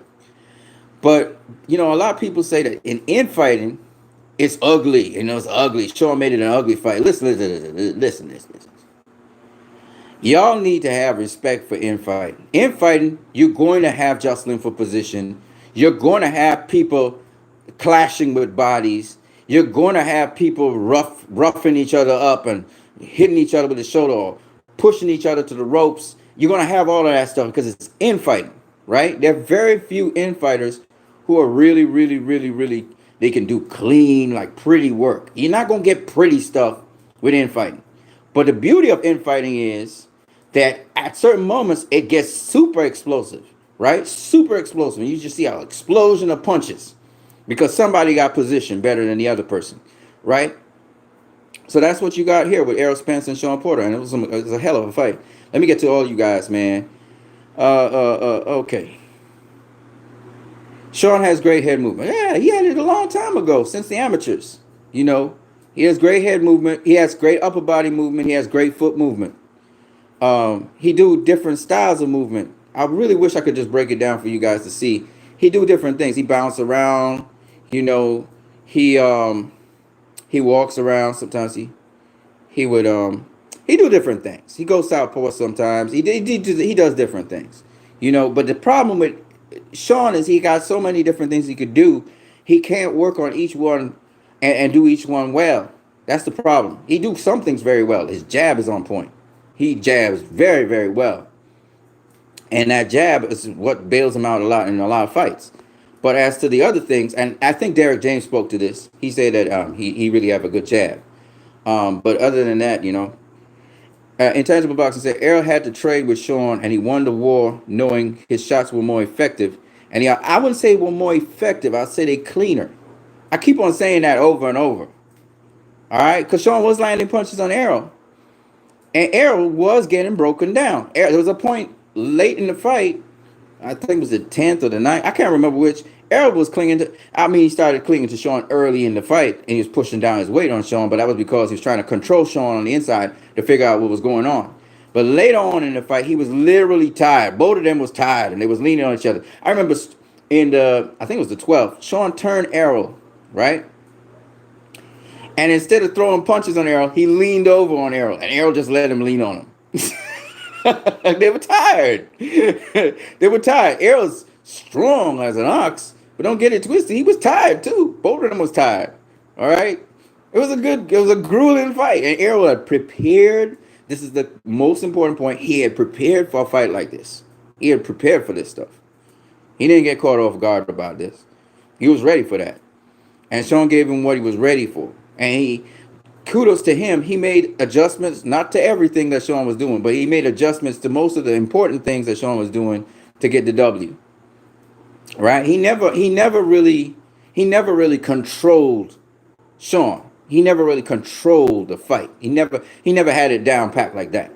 But he did make adjustments to what Sean was doing, especially the overhand right stuff. So he wasn't getting caught to the head as much. He still got caught in the 12, but he made adjustments. And again, you got to tip your hat to Errol Spence, man. This man is, he's the complete package. That's why I don't understand how people can say Terrence Crawford gonna beat him. I just don't understand. The man is, he gonna work on his conditioning, so he's gonna be even harder to beat. Okay, because he's gonna watch his weight, so he's gonna be even harder to beat. He's gonna pick up that little gem from Sean, and he's going to use that. He's going to be harder to beat. The longer people delay from facing Errol Spence, is only the better he's going to get. Just like the longer people delay from facing Terrence Crawford. Well, let me put it this way. Sorry. Let me correct myself. The longer, the sooner Terrence Crawford can face better competition and continue to build his strength, the better he will be. At present, I know that competition is not everything. I know that you don't have to face stiff competition to face top tier guys and beat them. I know that. But at this present time, I don't think that Terrence is strong enough. I still don't think he's strong enough to deal with these guys yet. I don't think so. I think he's built strength, but I don't think he's strong enough. Which is why probably Bob Arum is holding him at bay. And we got the Kavaliauskas fight and all of that. And even with Gervonta Davis, the way how, I think Floyd is kind of holding him at bay, and Leonard L. be talking about, talking him into the future about him. Because I don't understand why they're not having these top tier fights. Gervonta had 2 top tier fights in his whole entire career, in my opinion. And one of them was against a featherweight, moving up in weight. Abner Mars was going to be a featherweight too. former world champion who moved up in weight. The other guy was a bona fide, undefeated. Jose Pedraza was the best competition Gervonta Davis faced. And I thought we was going to move on to even better things, but that didn't happen. And I think it's up to, I think it's Gervonta. I think Gervonta protested to Floyd about the step up, and Floyd said, all right, we're going to take it easy with you then. You know, we're just going to have you busy, much more busier every year. Because if you watch at Floyd's Mayweather Promotions fighters, he pushes them. You know, he and Leonard Ellerbe. You look at Badou Jack. Badou Jack was pushed in every single level. He was pushed to the max, and that's why he world champion. And he looked like he gonna match up with another top guy. You know, I'm trying to remember what the fight, who he might be matched up with. I forgot who it was. It's a good name. And you know, it's not Jean Pascal. It's not Marcus Brown. It's somebody. I can't remember who it is. But again, Badou Jack's been matched tough. The Mayweather Promotions putting him in with everybody. You know, they're not afraid to put him in with whoever. You know what I'm saying? And I like that. So it's some fighters like Leo Santa Cruz. I don't know what's going on with Leo. He's a nice guy and everything, but I just don't understand why he's being matched so weak. You know, these are guys he can beat with this. I don't understand. I think it's maybe Leo that requested those kinds of fights. He just want to be busy or whatever. I don't understand, but it is what it is. And I just don't understand those things. And so it's the same thing with Terrence. I don't understand why they're matching Terrence so soft. Tyson Fury, why he was matched so soft? You know, shouldn't you be facing top tier guys? You say you're the lineal champion. Top tier guys, man. You know, I mean, I can't really come too hard on Canelo because of these guys. If these guys were actually facing competition that was, you know, a lot better, you know, I wouldn't have to worry about, you know, I could really come down on Canelo and say, hey man, Kovalov is not that ain't no top tier fight for you. You should be facing Demetrius Andrade, man. You know, I could really come down on him, but I can't really come down on him because why? Because if we got other people, they giving these people a pass. Tyson Fury facing Otto Wilder. What the fuck is that? You know what I mean? Gervonta Davis faced, what was his last opponent? I can't remember the guy's name. He was supposedly a good boxer, but I don't care. Like, that's not what you a world champion now. We want to see world championship fights. We don't want to see like just imagine how hard people are going in on Errol Spence if after he faced, let's say the next fight he faced, instead of Manny Pacquiao or Danny Garcia or Terrence Crawford, he go and he fight Gavaliauskas. Pause. You know what I'm saying? Just think about that.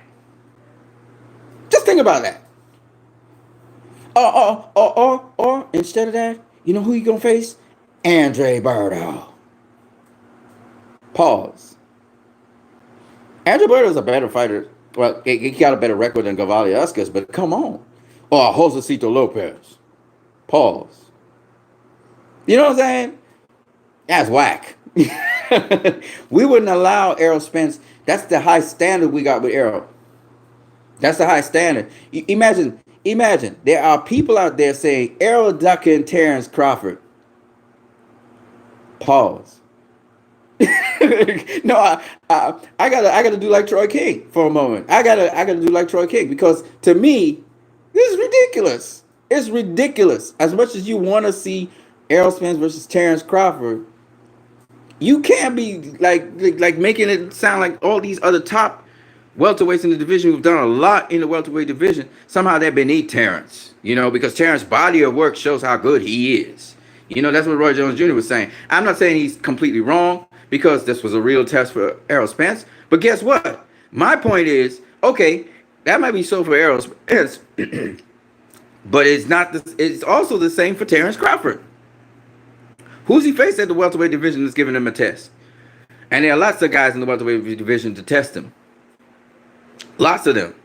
And don't tell me he had top rank because there's still a Kellbrook there. And from what I heard, I thought Kellbrook was overweight and stuff. But then I heard an interview on, I think it was Sky Sports or one of them, where Kellbrook was mentioning Terrence Crawford's name along with all the other welterweights. And that he's still in Ingles' gym. All right? So I don't know what's going on. Somebody's giving information that's not, somewhere along the line, that information ain't correct. Somebody. It's either Kell Brook or Top Rank or somebody. You know what I'm saying? Anyway, let me get back to what I was talking about because there's a lot of stuff that. So my point was just that a lot of people are counting out Sean Porter. Hey, let me. Okay, let's see what you got. Errol was throwing a jab while pressuring. It's easier for Sean to slip it and close the distance on Errol. But if Errol was jabbing while moving around to the right, boxing instead, he would have better success. Yeah, I think exactly. I think that if he moved to his right, again, that would be Sean's. That would be Sean's left, right? Let me see. Yeah.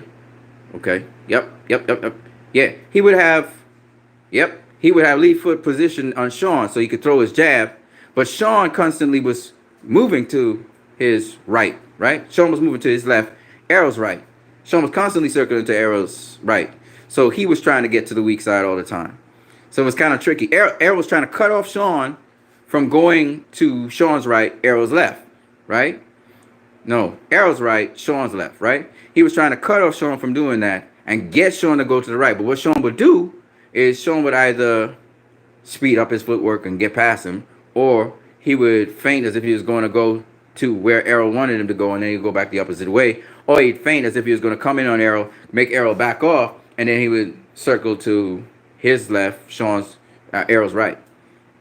He did various things to keep Errol off balance because he had already established that I'm kind of unpredictable. I could spin you. I could reverse the tables real fast on you. So Errol had to be kind of cautious about how he was approaching Sean as a southpaw. But he wanted to do that. He was trying to get Sean to go to Sean's right, his left, but he just couldn't.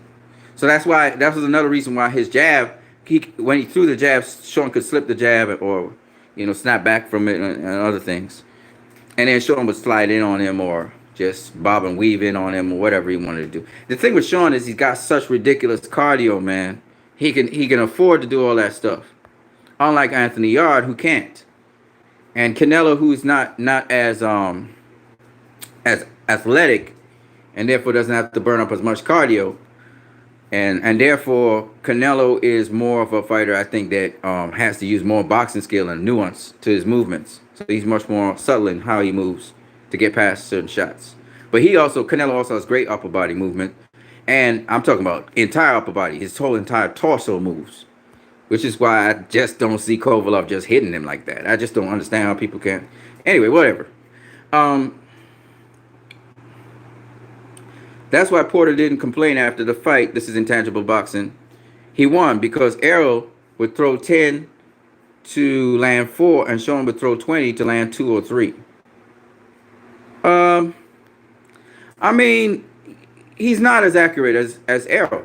He's not. He's just not as accurate. That doesn't mean he's less effective. That's what I'm trying to tell you. See, you guys are talking numerology, and I'm talking effectiveness. Like, am I getting this guy to do what I want him to do?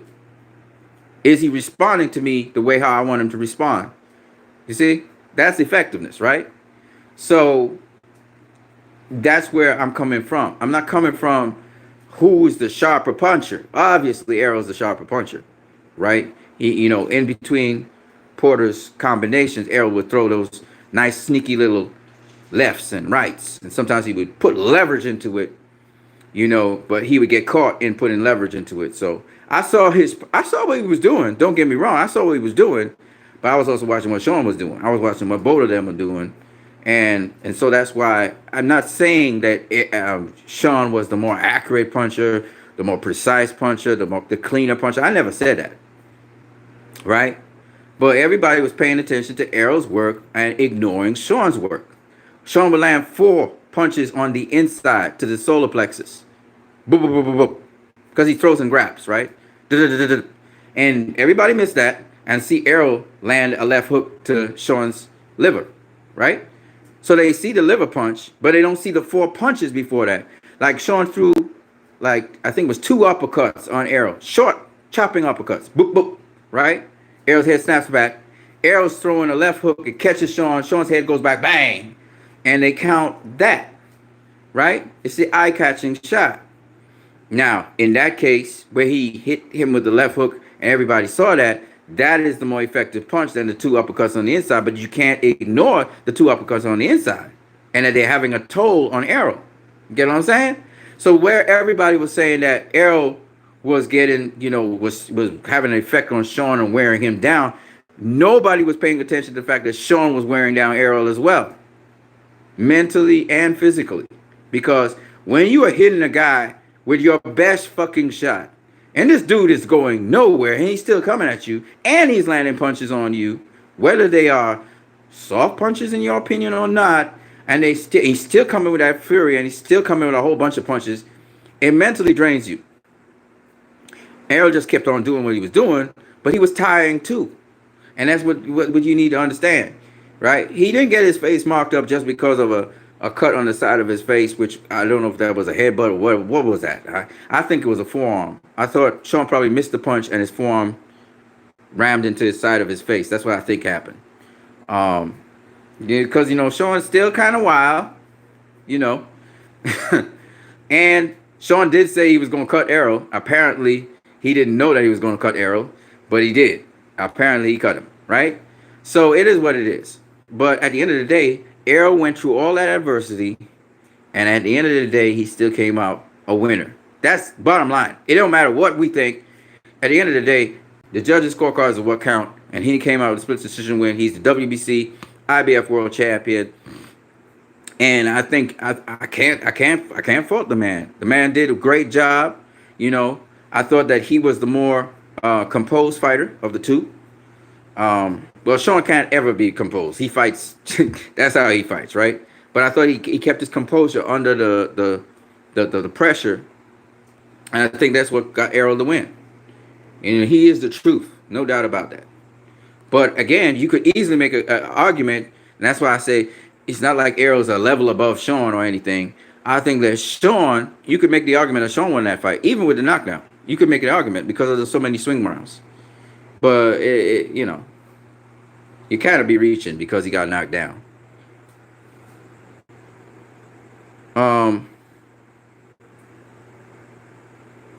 MBT Boxing, what's up? Peace to you, brother. Peace to you, brother. ACOD TV says it was a good fight. It definitely was. It's one for the books. One for the books. We still talking about it. Mike Dyson says Errol's a bit slow. Check hook didn't work much. Compared to Porter, he's slow. Keith Thurman looked slow against Pacquiao. You understand what I'm saying? Porter's quick. And Errol didn't face nobody like that. It's much quicker than Mikey Garcia. Both footwork and hand speed and body movement and everything. He's very, very quick. So Errol will look slower because he's facing a much faster fighter. Terrence Crawford's not as quick as Sean Porter. Manny Pacquiao is probably quicker than Sean Porter. That's why, especially with his combination of punches, and then Pacquiao really puts leverage into each of his punches. He's also more accurate than Sean Porter. The downside to it is Manny Pacquiao's not an in fighter. He's a mid-range fighter and a mid-range fighter alone. So that's where Errol might have an advantage over Pacquiao, especially after he gets adjusted to Pacquiao's speed and what he does in there. Once he's ultra careful and cautious, then Errol can start to do what he do. That's why I say, even though Pacquiao could win a fight against Errol, probably get out of the blocks and win the first 5 rounds like, all right, maybe he could do that, maybe not. Maybe, the majority of rounds in the first half of the fight. Later on in the fight, as Errol catches up to him and starts to land that body work, I'm telling you, man, I think that Keith Thurman fight beat down Pacquiao real bad. And I just think that it's going to leave a mark on him already. Just imagine coming off of the Keith Thurman fight, and then you're going to face Errol Spence. And if the fight's close, Pacquiao going to get the nod, right? Because he's, a legend and all that, and they want to make history, whatever. Even if Errol Spence beat him. But it don't matter, because guess what? Even if Errol Spence didn't win, he's going to take a hell of a lot of punishment. A hell of a lot of punishment. Because Errol Spence will punish you. It's not like he's going to stop you. He doesn't just stop you. He punishes you. So he's not, and Pacquiao's not a big guy like Sean Porter. He's strong, but he's not like Sean. Sean could deal with that. He can't. I don't think. I just look at how badly beaten up he was by Keith Thurman, and the fact that even after he celebrated the win, he was still talking about how hard Thurman punched. But the only thing with Pacquiao, like I said before, is once he's moving around, he's got this kind of bubble head defense where he move with the punches. So, you know. Anyway, let me just see what you guys are saying. Man, you guys are saying so much stuff. Let me catch up with you guys here. MBT Boxing, Mike Dyson, Akai TV. I can't believe it, man. I said he's the shorter fighter. That's why he didn't snap his head back. Oh, you mean Errol snapping back Sean's head? Okay. I see what you're saying. Yeah, and then the problem with is Errol's trying to change levels to get to Sean, and Sean could get super low, so he could get under the hook, the left hook, or the straight jab. He could get under it because he's just so small. So being small is an advantage, Caught him with that left hook though. It was beautiful.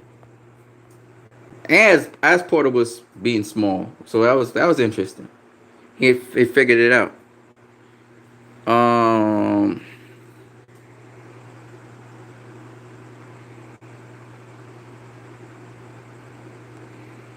Where am I?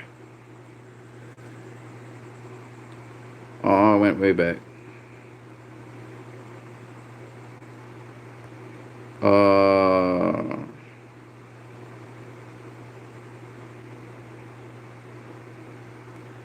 Akai TV said Errol beat Sean Porter at his own game, and Errol did it without any footwork. I'm not quite sure I understand what you mean by no footwork.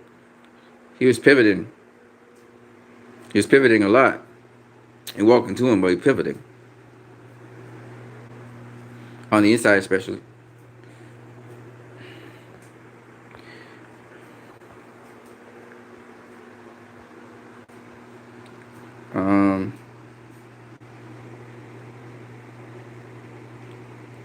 Errol had to trade with Sean, and he won the war knowing his shots were more effective.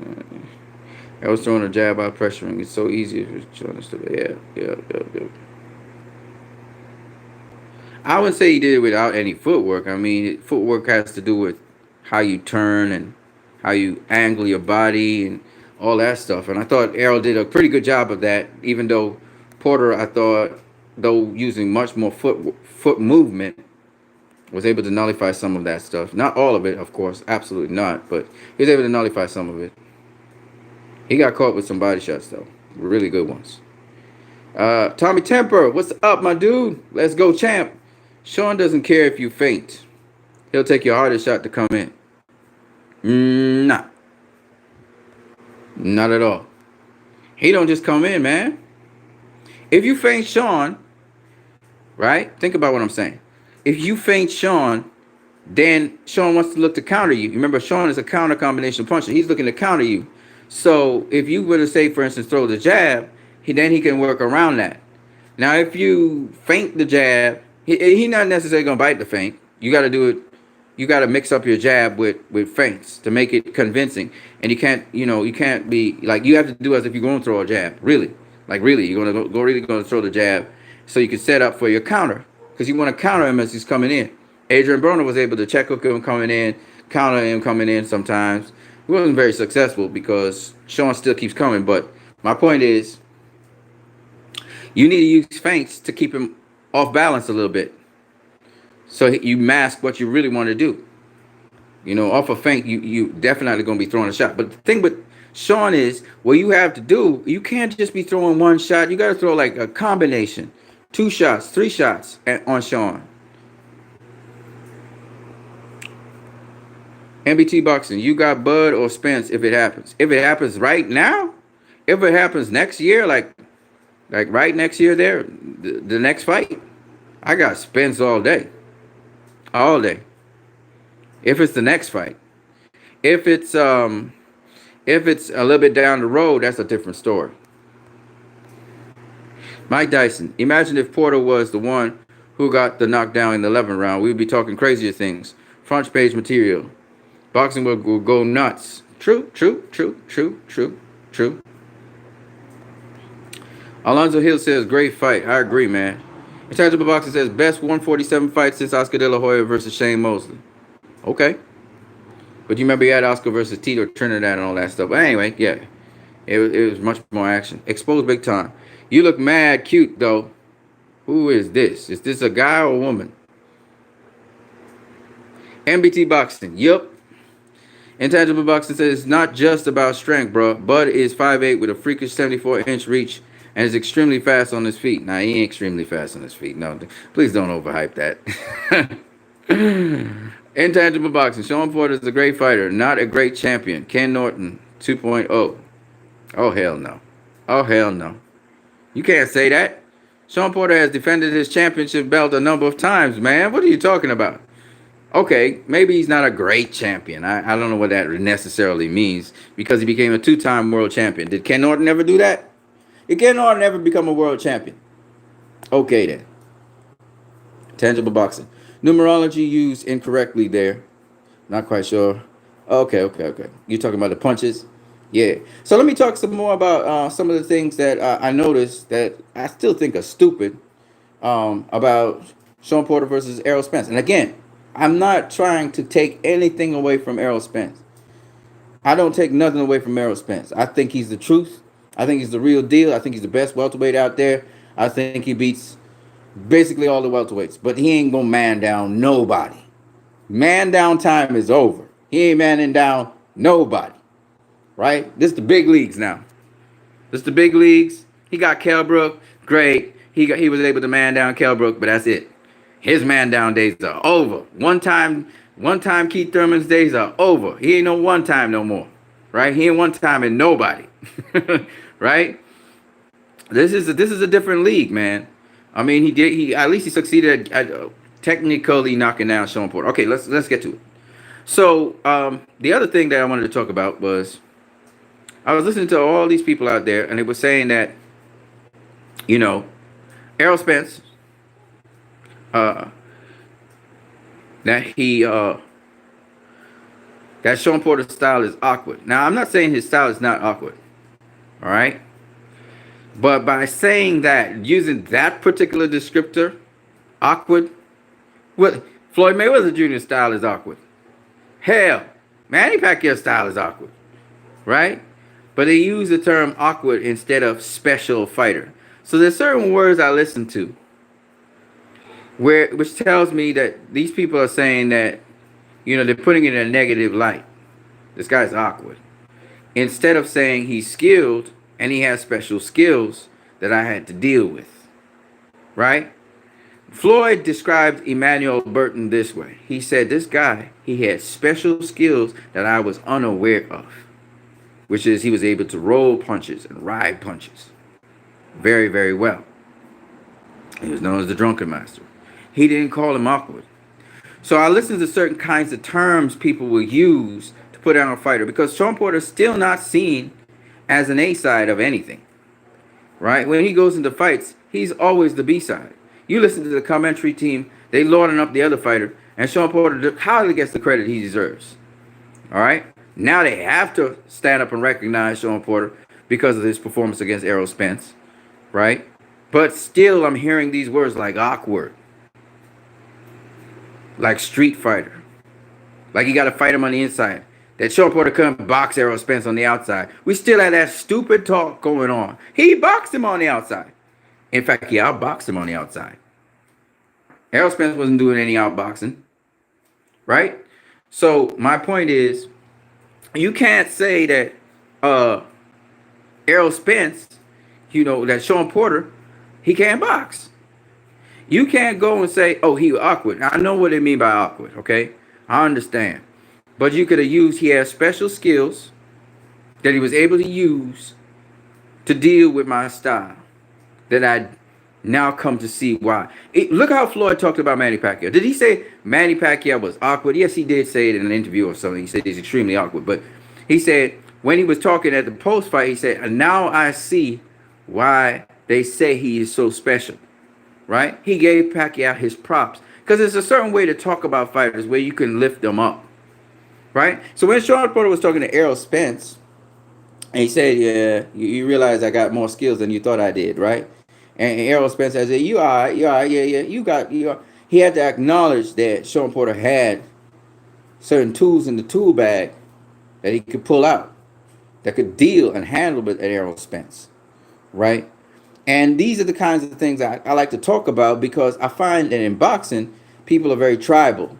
And you don't want to give people the credit they deserve, which is why we had some horrible, really unhonorable things that happened, and then fans took up after it, right? We had a little scrap at the end where the post fight where they were talking about pay per view and who was really the draw and all that shit, and the fans jump in and Kelly Swanson had to shut that shit down. But what I'm saying is, when you look at what uh, what Porter has done in the sport of boxing, you have to give the man his credit, and then you have to really analyze him much more carefully to see what is the method in the madness. What is really going on? He ain't just bull rushing people. What's he doing, right? And to the point, I noticed that Kenny Porter was very classy. Derek James wasn't always classy. He made it personal at times, but it's all good. It's a fight, so it don't matter. But Kenny Porter at the end congratulated Errol Spence, Derek James, Errol Spence's parents for doing a heck of a job with Errol Spence. It was classy. Sean Porter, he made his statement, but at the end of the day, he said Errol Spence won the fight. I love that. It was classy. Not like the shit that Manny Pacquiao did. Oh, I thought I won the fight. Right? Which was not classy. Right? That shit ain't classy at all. And it just goes to the point that you can have a hell of a great fight. And whether you have a great fight or not, let's say it was a stinker. You don't have to make no excuses. You don't have to make no excuses. A true champion don't have to make no excuses. You the better man on the night. You the better man. Jarrett Hurd was the same kind of caliber of a guy. Jarrett Hurd acknowledged that J-Rock beat him. That's how you got to conduct yourself. And so, for all the people who were saying that, for all the negative things that people said about Kenny Porter and Sean Porter coming up to this fight and how Sean Porter would get dusted and whatever, all the people who overlooked Sean Porter and Kenny Porter, look how classy these people were at the end of the fight, And hopefully we will see Sean Porter and Errol Spence clash again sometime in the future. Maybe in another weight class or weight division. I don't know how many more fights Sean Porter will have. But, of course, when we look at his resume, in terms of fighters he's faced, he's got the most stacked fighter resume in the welterweight division. He's faced almost everybody. He only has Terrence Crawford and Manny Pacquiao left to face in the top welterweights in the division, and then he has faced all of them. Right? Which is incredible. All right? He didn't beat all of them, but he had close fights with all of them. And that's a hell of a thing. That's like a throwback fighter right there. So no matter what people say about Sean Porter, that's one. No matter what people say about Errol Spence after this fight, Errol Spence did a hell of a job. Because you got to understand, Errol Spence don't got that experience that Sean Porter had. Right? He the guy on the come up. He was the young buck trying to make his name. Sean Porter been around for a while. So when you look at it, Errol was supposed to say he was going to knock out Sean Porter. Sean Porter was supposed to say he's going to knock out Errol Spence. Why? Because the definitive thing in boxing is a knockout. Right? You don't want to leave it in the judge's hands. So, they showed it. They was going at each other like they wanted to knock each other out. So you got to give them their props for that. And I don't think I have anything else to say right now concerning Sean Porter and Errol Spence. I think that a lot of people still got ideas and concepts about boxing that, unfortunately, go watch Coach Eric Bradley's breakdown of the fight on Master Boxing. He particularly talked about how Sean Porter mastered certain things that are very difficult to do in infighting, which is bobbing and weaving and getting to the inside of a much bigger, taller fighter or another infighter. And just the way how Sean Porter would stay low, how he would get in on his opponent, how he cut the angles to get to his opponent and so on. And even how he would throw a jab behind his getting on the inside. So one of the things you do when you want to get to the inside of opponents, you always work off your jab. That's why he used various things, but one of the things he did was work off his jab to get to the inside of Sean. The only reason why I'm talking so much about Sean Porter versus not talking as much about Errol Spence, Errol Spence did a lot of good things in there, don't get me wrong, is because Sean Porter was the guy that was counted out. Sean Porter was the guy that everybody was saying, oh, Errol Spence going to dust his ass, right? Tyrone Sanchez, what is your thoughts on the heavyweights? What I said about the heavyweight division. I'm interested in seeing the Andy Ruiz versus Anthony Joshua fight. That's the most interesting thing. I didn't really talk about Daniel Dubois and his fight because it wasn't much to talk about. He dusted the guy, and that was that. You know what I'm saying? The guy was not ready. The guy had come from some Uganda, I think it was, or some place like that. He never fought outside his country, never fought outside his village, never fought outside his town, you know, and got on this big stage. I mean, it was just a showcase fight to make Dubois look good. So, I'll stay busy fight. Yeah. It really didn't amount to much, in my opinion. I'm hearing Dubois might face, what's the kid's name? From England as well. Who was with Abel Sanchez. He might face him. So, that's a good challenge right there. So, I hope this channel is better than Blue Bloods. I don't know. I mean, I don't really watch Blue Blood's material, but Blue Blood has been doing some interviews, so kudos to Blue Blood on that. He's moving on up. I hope he does some more interviews with people. Are you one of them Wilder fanboys? I'm not a fanboy of anybody. I'm not a fanboy, period. In the context that you're talking about it. Of course, I am a fanboy. I'm a fan of different people. So, of course, I'm a fanboy like everybody else is a fanboy. But, I mean, in the context you're putting it, I'm not a fanboy of anybody. You know? By now, people should realize that. Not fanboy of anybody. I'm an Errol Spence fan. Vasil says a lot of yes men on there. Vasil says, did you already discuss the Porter Spence fight? We discussed it at length, many times, on this feed. But yeah, I just wanted to say that I think that in terms of the heavyweights, the heavyweight division is interesting. It's much more interesting than it was. It's still open.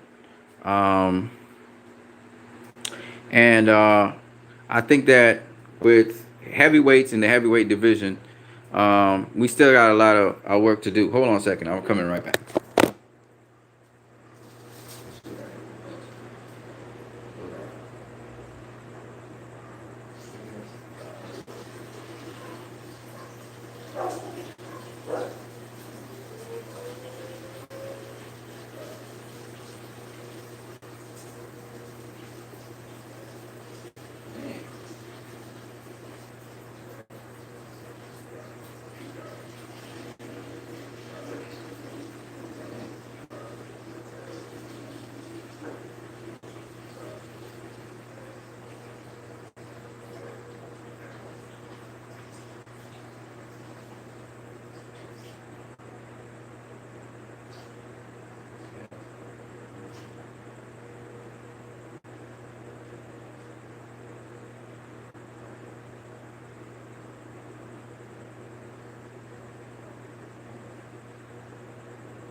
It's not minutes to 8 yet. Okay, cool. Yeah, so yeah, the heavyweight division is interesting because it's it's very big heavyweights out there.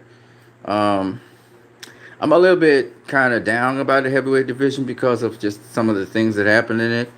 You know, the fact that we had certain Tyson Fury fights, which again, I mean, you're gonna have a stay busy fight in between sometimes or whatever, but I mean, some of these heavyweights kind of have me kind of a little bit down. So, you know, Deontay Wilder, he's gonna be facing Luis Ortiz again. Whatever. You know, he beat the dude comprehensively before. He's facing him again. I don't know why. But the Tyson Fury fight, that's a rematch that needs to happen. But then Tyson Fury go and get this cherry pick fight, and then he's hurt his eyes. So we don't even know when that Tyson Fury fight will happen. You know what I mean? And then you have Andy Ruiz. This is exciting. Andy Ruiz versus Anthony Joshua. I think Andy Ruiz is gonna beat him. So maybe we'll have Andy Ruiz versus Deontay Wilder. Maybe that's what might happen in the end. And then you have what else you got in the welterweight division? Who else? I'm meaning the heavyweight division that really makes some noise. I don't know. I mean, I don't know. You know, the heavyweight division's got some names, but it's not really a lot of names as people make it out to be. You know, you got Wilder, Joshua, Ruiz, Miller. You got some up and comers that are coming up. You got White. You got Parker. You got Chisora. You got Usyk. You know, Usyk is building some strength. He's building some power, but you know, it's we don't know how Usyk will do. And then Usyk's facing somebody I don't even know. I know they're trying to get you to know new fighters, but I mean, come on, man. I can't, like you want Usyk to face somebody you know. You know what I mean? There's a lot of guys you know. Why is Usyk facing one of those guys? I gotta understand that. So Parker's facing Chisora. That's gonna be a good fight. I got Parker winning that. Ruiz versus Joshua. I got Ruiz winning that. Wilder versus Ortiz, I got Wilder winning that. Even though this is the upset, so anything can happen. I got Wilder winning by a knockout. Yeah. They're talking about Dubois versus what's that kid's name? Gives it B. He just fought can't remember the other kid's name from Philly. Philadelphia fighter. Brian Jennings. Brian Jennings just faced him. Forgot his name. I could see him. I just don't remember his name. But he fought Brian Jennings, and he may fight Daniel Dubois. That might be a good fight. Not hot up on either Dubois or the other guy. I'm not hot up on either of them. But Dillian White, I hope Dillian White I think he's going to get a fight for the end of the year on the Zone. So I'm looking forward to that. Jarrell Miller, he looks like he's going to get a fight too. So all the drug cheats are getting fights. But at the end of the day, I think the heavyweight division is not as hot as, like, say, the welterweight division or the middleweight division, in my opinion. Mainly because the heavyweights are not as skilled and they're kind of sloppy and they're slower. You know, Chisora's still around. Povetkin's still around. I think Povetkin's going to be facing... Who did I hear? Povetkin's going to be facing somebody. Somebody's going to be facing Povetkin's. Who is it? Somebody's supposed to face Povetkin. You guys know who that is? Yeah, ask me questions about the heavyweight division. That's what I'm talking about. Forgot who it is that they're lining up to face Povetkin. Is it Usyk? No, that's not Usyk. I forgot. I'm sorry, I just forgot. The heavyweight division. It's all right. I mean, it's all right. I mean, it's a good division. I think because I saw Fury being vulnerable, I'm not so enthused about Wilder versus Fury anymore. I think that Wilder could work the body of Fury and then take him out on top. And that he's to me, Fury's kind of like a slightly exposed, like he's overhyped. I know he can fight on the inside and stuff, but I'm not really enthused about Fury like that anymore. And then Joshua got his ass knocked out by Ruiz. So the kind of the flair of the heavyweight division used to be the Joshua, you know, the Fury and the Wilder. And then all of a sudden, Joshua was dethroned, and it looks like he's going to get completely dethroned. Ruiz is going to take over. So he's a shorter guy. And then Fury was supposed to face Joshua. It looked like that's in jeopardy because of Fury's eye, because he faced a cherry pick. And then we got, so everything's kind of fall apart a bit. You got the new guys, and I'm not really enthusiastic about them. Dubois doesn't really interest me that much. And what's the other kid's name? I can't remember him for nothing. I can see his face, but I can't remember his name. Anyway, he doesn't really enthuse me either. He's a good activity rate, but he's slow. You know. And so I'm not really hot up on the heavyweight division. I know a lot of people, like the heavyweight division and stuff. And Deontay Wilder, he's, blinging and flamming and stuff. But then again, Deontay Wilder, as much as he's doing that, he really needs good opponents and good fights to make his reign as a champion worth the while.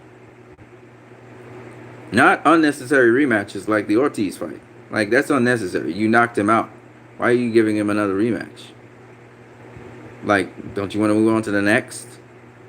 And so those are the kinds of things that just I don't understand. So we have a bunch of bland fights coming up in the heavyweight division. The only exciting one is Ruiz versus Joshua, and I got Ruiz beating Joshua again. So hopefully Joshua can prove me wrong. That would be great, because if he can come back from that, not on a points win by the judges or rig the fight so that he wins it, a controversial decision, but in a true win, whether by points or by knockout or whatever, he ain't knocking out Ruiz. I can tell you that right now. So if you can prove me down, that'd be great. If not, well, we got Ruiz now. So maybe we get Ruiz versus Wilder while Tyson Fury's out because of cuts. Or I don't know what would happen. But at the end of the day, you want a division. You don't want a division that's weak. You don't want a weak division. You want a division where there's killers in it all the way through. That's what makes boxing exciting. Anyway, that was the question you asked me. Let me see what else you guys are saying out there.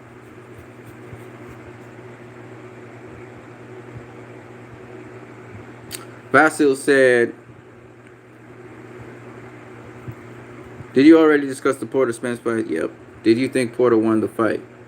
I didn't think. I scored it, and I had scored it for Porter, but I fully understand why Spence won the fight. That knockdown was, I think, the decider, because he had a lot of swing rounds.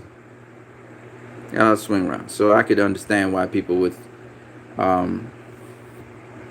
have Porter winning. Have Spence winning. There's no robbery or anything like that.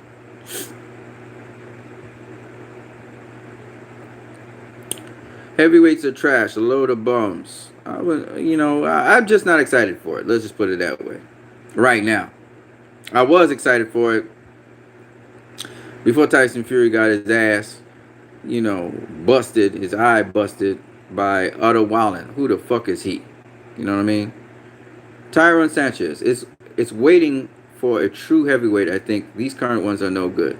It's not that they're not no good. I mean, they're all up and coming heavyweights, but it's just that some of the decisions some of them are making just really annoys the crap out of me. Like Tyson Fury, And by the way, his pay-per-view flopped majorly. Barbarian can't promote shit. Tyron Sanchez says Wilder is a bum. I don't share your opinion. I don't think Tyson Fury is a bum. I don't think Wilder's a bum. I don't think Anthony Joshua's a bum. I don't think that Andy Ruiz is a bum. I don't think that Joseph Parker's a bum.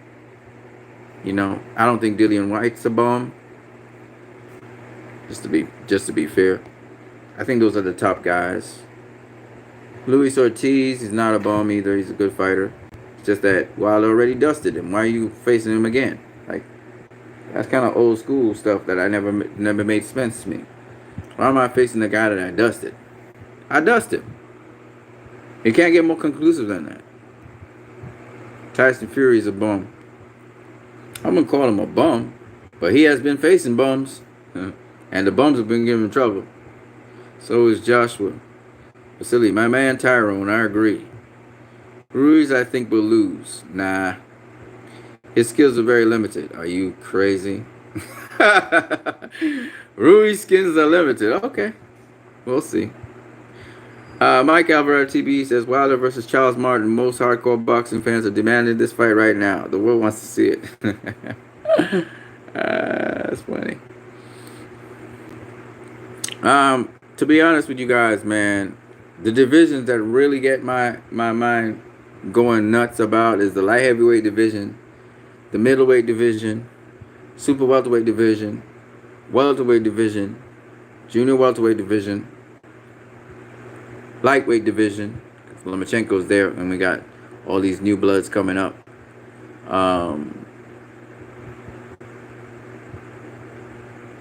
The featherweight division disappoints me. Leo Santa Cruz has been there forever. Gary Russell Jr. has been there forever. We had other guys like Kyle Frampton and all these other guys who were there forever and never fought. The bantamweight division interests me because they have the round robin with Nui versus Donaire. So I'm very interested in that division. Can't say so much about the flyweights and super flyweights and so on. I can't really say at this point in time. But nor the minimum weight. I'm not really juiced for that. There's certain fighters that I'm watching, but not really juiced for those divisions right now. But this kid, Juan Francisco Estrada, impressed me. He's on DAZN now, and that's the guy I follow. I think he's a super flyweight right now, right? So, him. Yeah. I gotta get out of here. Wilder versus Charles Martin should be $200 on pay-per-view with no undercards. All right, Mike Alvarado TV. You always bring a smile to a face. So that's basically what I have to say about Errol Spence. I think there's a lot of stupid things they say about Errol Spence and Sean Porter fight, and I just wanted to get those things out there, right? Obviously, Sean Porter also helped to sell that fight, and now you can't say that Sean Porter can't sell out fights. Yeah, I hope he gets some other pay-per-view fights. So these are some of the stupid things that I've heard. And I like to demonstrate things because sometimes I think that some of you guys think I'm just talking out my ass. I'm not talking out my ass. You know what I'm saying? It's things I see, I try to emulate, I try to do myself, practice, you know, that I see with these boxers, and that's why I talk about it. Plus, the boxers themselves tell you what happened, and the trainers, and you can also listen to other people in boxing talk about it to understand the inner workings of what's happening. And like I said before, a lot of people don't understand what really boxing is about. They don't understand what it really is. You know, and so that's why I demonstrate some of these things. It's not that I'm really good at the techniques or whatever, but I'm just showing you so you can understand what was happening inside of there, you know. Man, my lip is dry. It's a hot day. But when you're talking about some of the misconceptions that the media and there's some really stupid questions the media asks. You know, like they ask, how hard does Sean Porter hit? Or how hard does Errol Spence hit? You want to know? All you got to do as a media person is let Errol Spence hit you in the face. Let Sean Porter hit you in the face. Then you can figure that out. Don't ask that stupid question. Like, these are stupid questions to ask. How hard does Errol Spence hit? How hard? What the fuck does that have to do with anything? I don't understand. You know?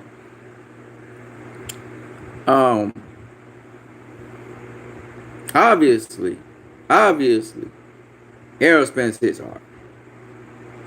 Right? Obviously, he hits hard. If Errol Spence was to hit you or me to the body, he'd kill us. Right? He hits up. He would permanently hurt some of you guys.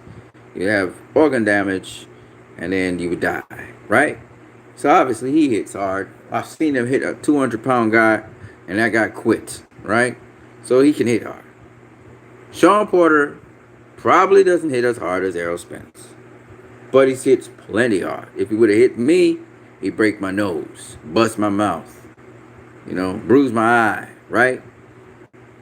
All those fighters, because they are used to taking punches, bust my nose, like I said. Because they're used to taking punches, their skin is tougher, their body structure, their bone structure, their muscle structure is tougher, right? And they know how to absorb punches. They know how to position their body to take punches, right? So that's what they do for a living, anyway. But when it comes to some of the stupidest questions I hear, like, another stupid question they asked Errol Spence. Well, they like to ask stupid questions before a fighter fights. They like to say, "Is this the toughest fight of your career?" And the guy hasn't even fought the guy. And I'm like, "What? How would the dude know? He didn't fight the guy yet. He doesn't know." So sometimes the boxers, you can see they're ready to just slap these guys, but they're like, "Okay, let me see if I can give an answer." On paper, it looks that way, but I don't know until I go into the ring and find out for myself. How's that for the toughest fight of your career? You know. Of course, after the fact, you can ask the question.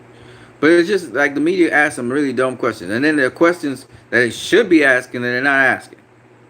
And I never quite understood that. Right? So, anyway, what I'm saying is that, we need to not be in fanboy land. Yeah, because I like this fighter or I like that fighter doesn't mean that I'm going to skew my reality because that fighter to justify this fighter, whether it's winning or being great or whatever. And especially trying to put down another fighter to raise up another fighter, I find really dumb sometimes. Sometimes it's important to show the shortcomings of one fighter to show that one fighter is better than the other. But, I mean, it's kind of stupid sometimes when people say things that just don't make no damn sense, to justify one fighter winning over another. Not that I don't appreciate a good fight. That was a good fight. But it's one of those things where you hear all of these crazy talk come out, because people want to still keep one fighter down or not give the other fighter his credit he deserves. Because I think Errol Spence deserves a lot of credit because he showed he was tough. He showed that he could be rough and rugged himself. He showed also he can keep composure through all of that in the fight, which shows that in future fights he's going to be much harder to beat because of the Sean Porter fight. So, I mean, he's displayed what he really is, and I'm looking forward to seeing how his career continues onwards, and when he's going to move up to 154. He was talking about moving up to 154 facing J-Rock, which would be hell of a fight. That's an interesting fight to see. I don't know if Sean will go to 160. I think his career may be between welterweight and 154 when all is said and done. But he should be a hell of a great 154 pounder as well. And you get to fill out a little bit more. You don't have to go down that low in weight to make weight. But I like how Errol's composure is. He's got incredible composure. Takes his time, to walk down a fighter or whatever. He may get hit with shots, but he keeps his composure. Tries to keep his defense on point. These are important things. Uses footwork to get him out of trouble. Make sure he's controlling distance as much as he can. Even because this fight was not a fight that was really going. It was not completely under his control. He was just keeping himself under control, and that's how he was able to ride through some of those storms with Sean Porter and be able to, use different techniques to finally get the W. So I thought that was the awesome part about the whole thing. So I mean, that's what I got to say on this. I hope you guys have a good night. It's 8 o'clock in the night where I am at. I have somebody who has a birthday, so I have to go and at least shout out to her, see what we can do for her. Maybe not tonight, maybe at a later time. Maybe we'll see. I'm still suffering from gas for some reason. I think it's because I'm constipated a little bit. So I'm trying to get that out of the way. I don't know why I'm telling you guys this, but anyway. Yeah, man. Hope you guys have a good night. And it was nice talking to you guys. Shout out to everybody from Mike Alvarado to Tyron Sanchez, Vasil. I don't know if that's Vasily Lomachenko, maybe. Shout out to you. Intangible Boxing, NBT Boxing, Exposed Big Time, Alonzo Hill, Mike Dyson, Tommy Temper, AKI TV. Shout out to you, brother. Also, shout out to, let's see who else we got here. Eric Massinaro. And I think that's about it, right? AJATX, Insane Fighter. Poopy Sistrunk, John B. Hughes, Fatty McFly, Africans Watch Boxing, as well as Get This Smoke. It's been nice talking with all of you guys. Boxing is nice to see boxing heads, people coming through and talking boxing all over the place. That's what we need. And hopefully, man, hopefully, I always look forward to that. Some of us will actually start doing boxing and maybe film us in competitions or even against each other here on YouTube. That would be awesome, man. We need to, you know, do the sport, because I'm telling you, man, doing it is one thing, man. When you start doing it, you can see things much better, as well as you realize how tough it is. I haven't been doing proper training for a couple of days, which is not good for my body, so I've got gas, and my body been giving me a little trouble in the night. I've been sleeping pretty well, but still, nonetheless, I wake up like sometimes 2, 3 in the morning, and I can't go back to sleep and stuff like that because of the gas. So you got to keep yourself active, keep yourself healthy. I'm almost 154, ladies and gentlemen. I'm going to get down there. Almost 154. I'm stuck around 160 now. I need to lose those extra 6 pounds, but I got so much gas. You know, I'm trying to do a diet where I have less gas, but man, it's not easy. Anyway, I got to go to the store, get some stuff, come back. Got to contact a good lady friend of mine who is her husband and her family should be celebrating her birthday right now. Hopefully I can contribute to that in some way, shape, or form. You know, we got a nice little ambience in the back there. I have to go and check out the back, see what's going on with that. Yeah, don't forget, you not only subscribe to my channel, check out Tommy Temper's channel and the Goose and the Gander, as well as Get This Smoke. I'm going to give some shout outs to AKI TV, as well as Dante's Boxing Nation, Master Boxing with Eric Bradley, Precise Striking, as well as we talk about also a shout out to Carrie Williams. I can't remember this other channel. It's terrible. Barry Robinson's channel. Check out those channels, because those channels really give you good information on boxing. They talk boxing. AKI TV usually talk boxing, and we're going to keep on talking boxing until the wheels fall off. Ladies and gentlemen, 2 hours and 17 minutes, 23 seconds in. You guys have a good night. God bless you.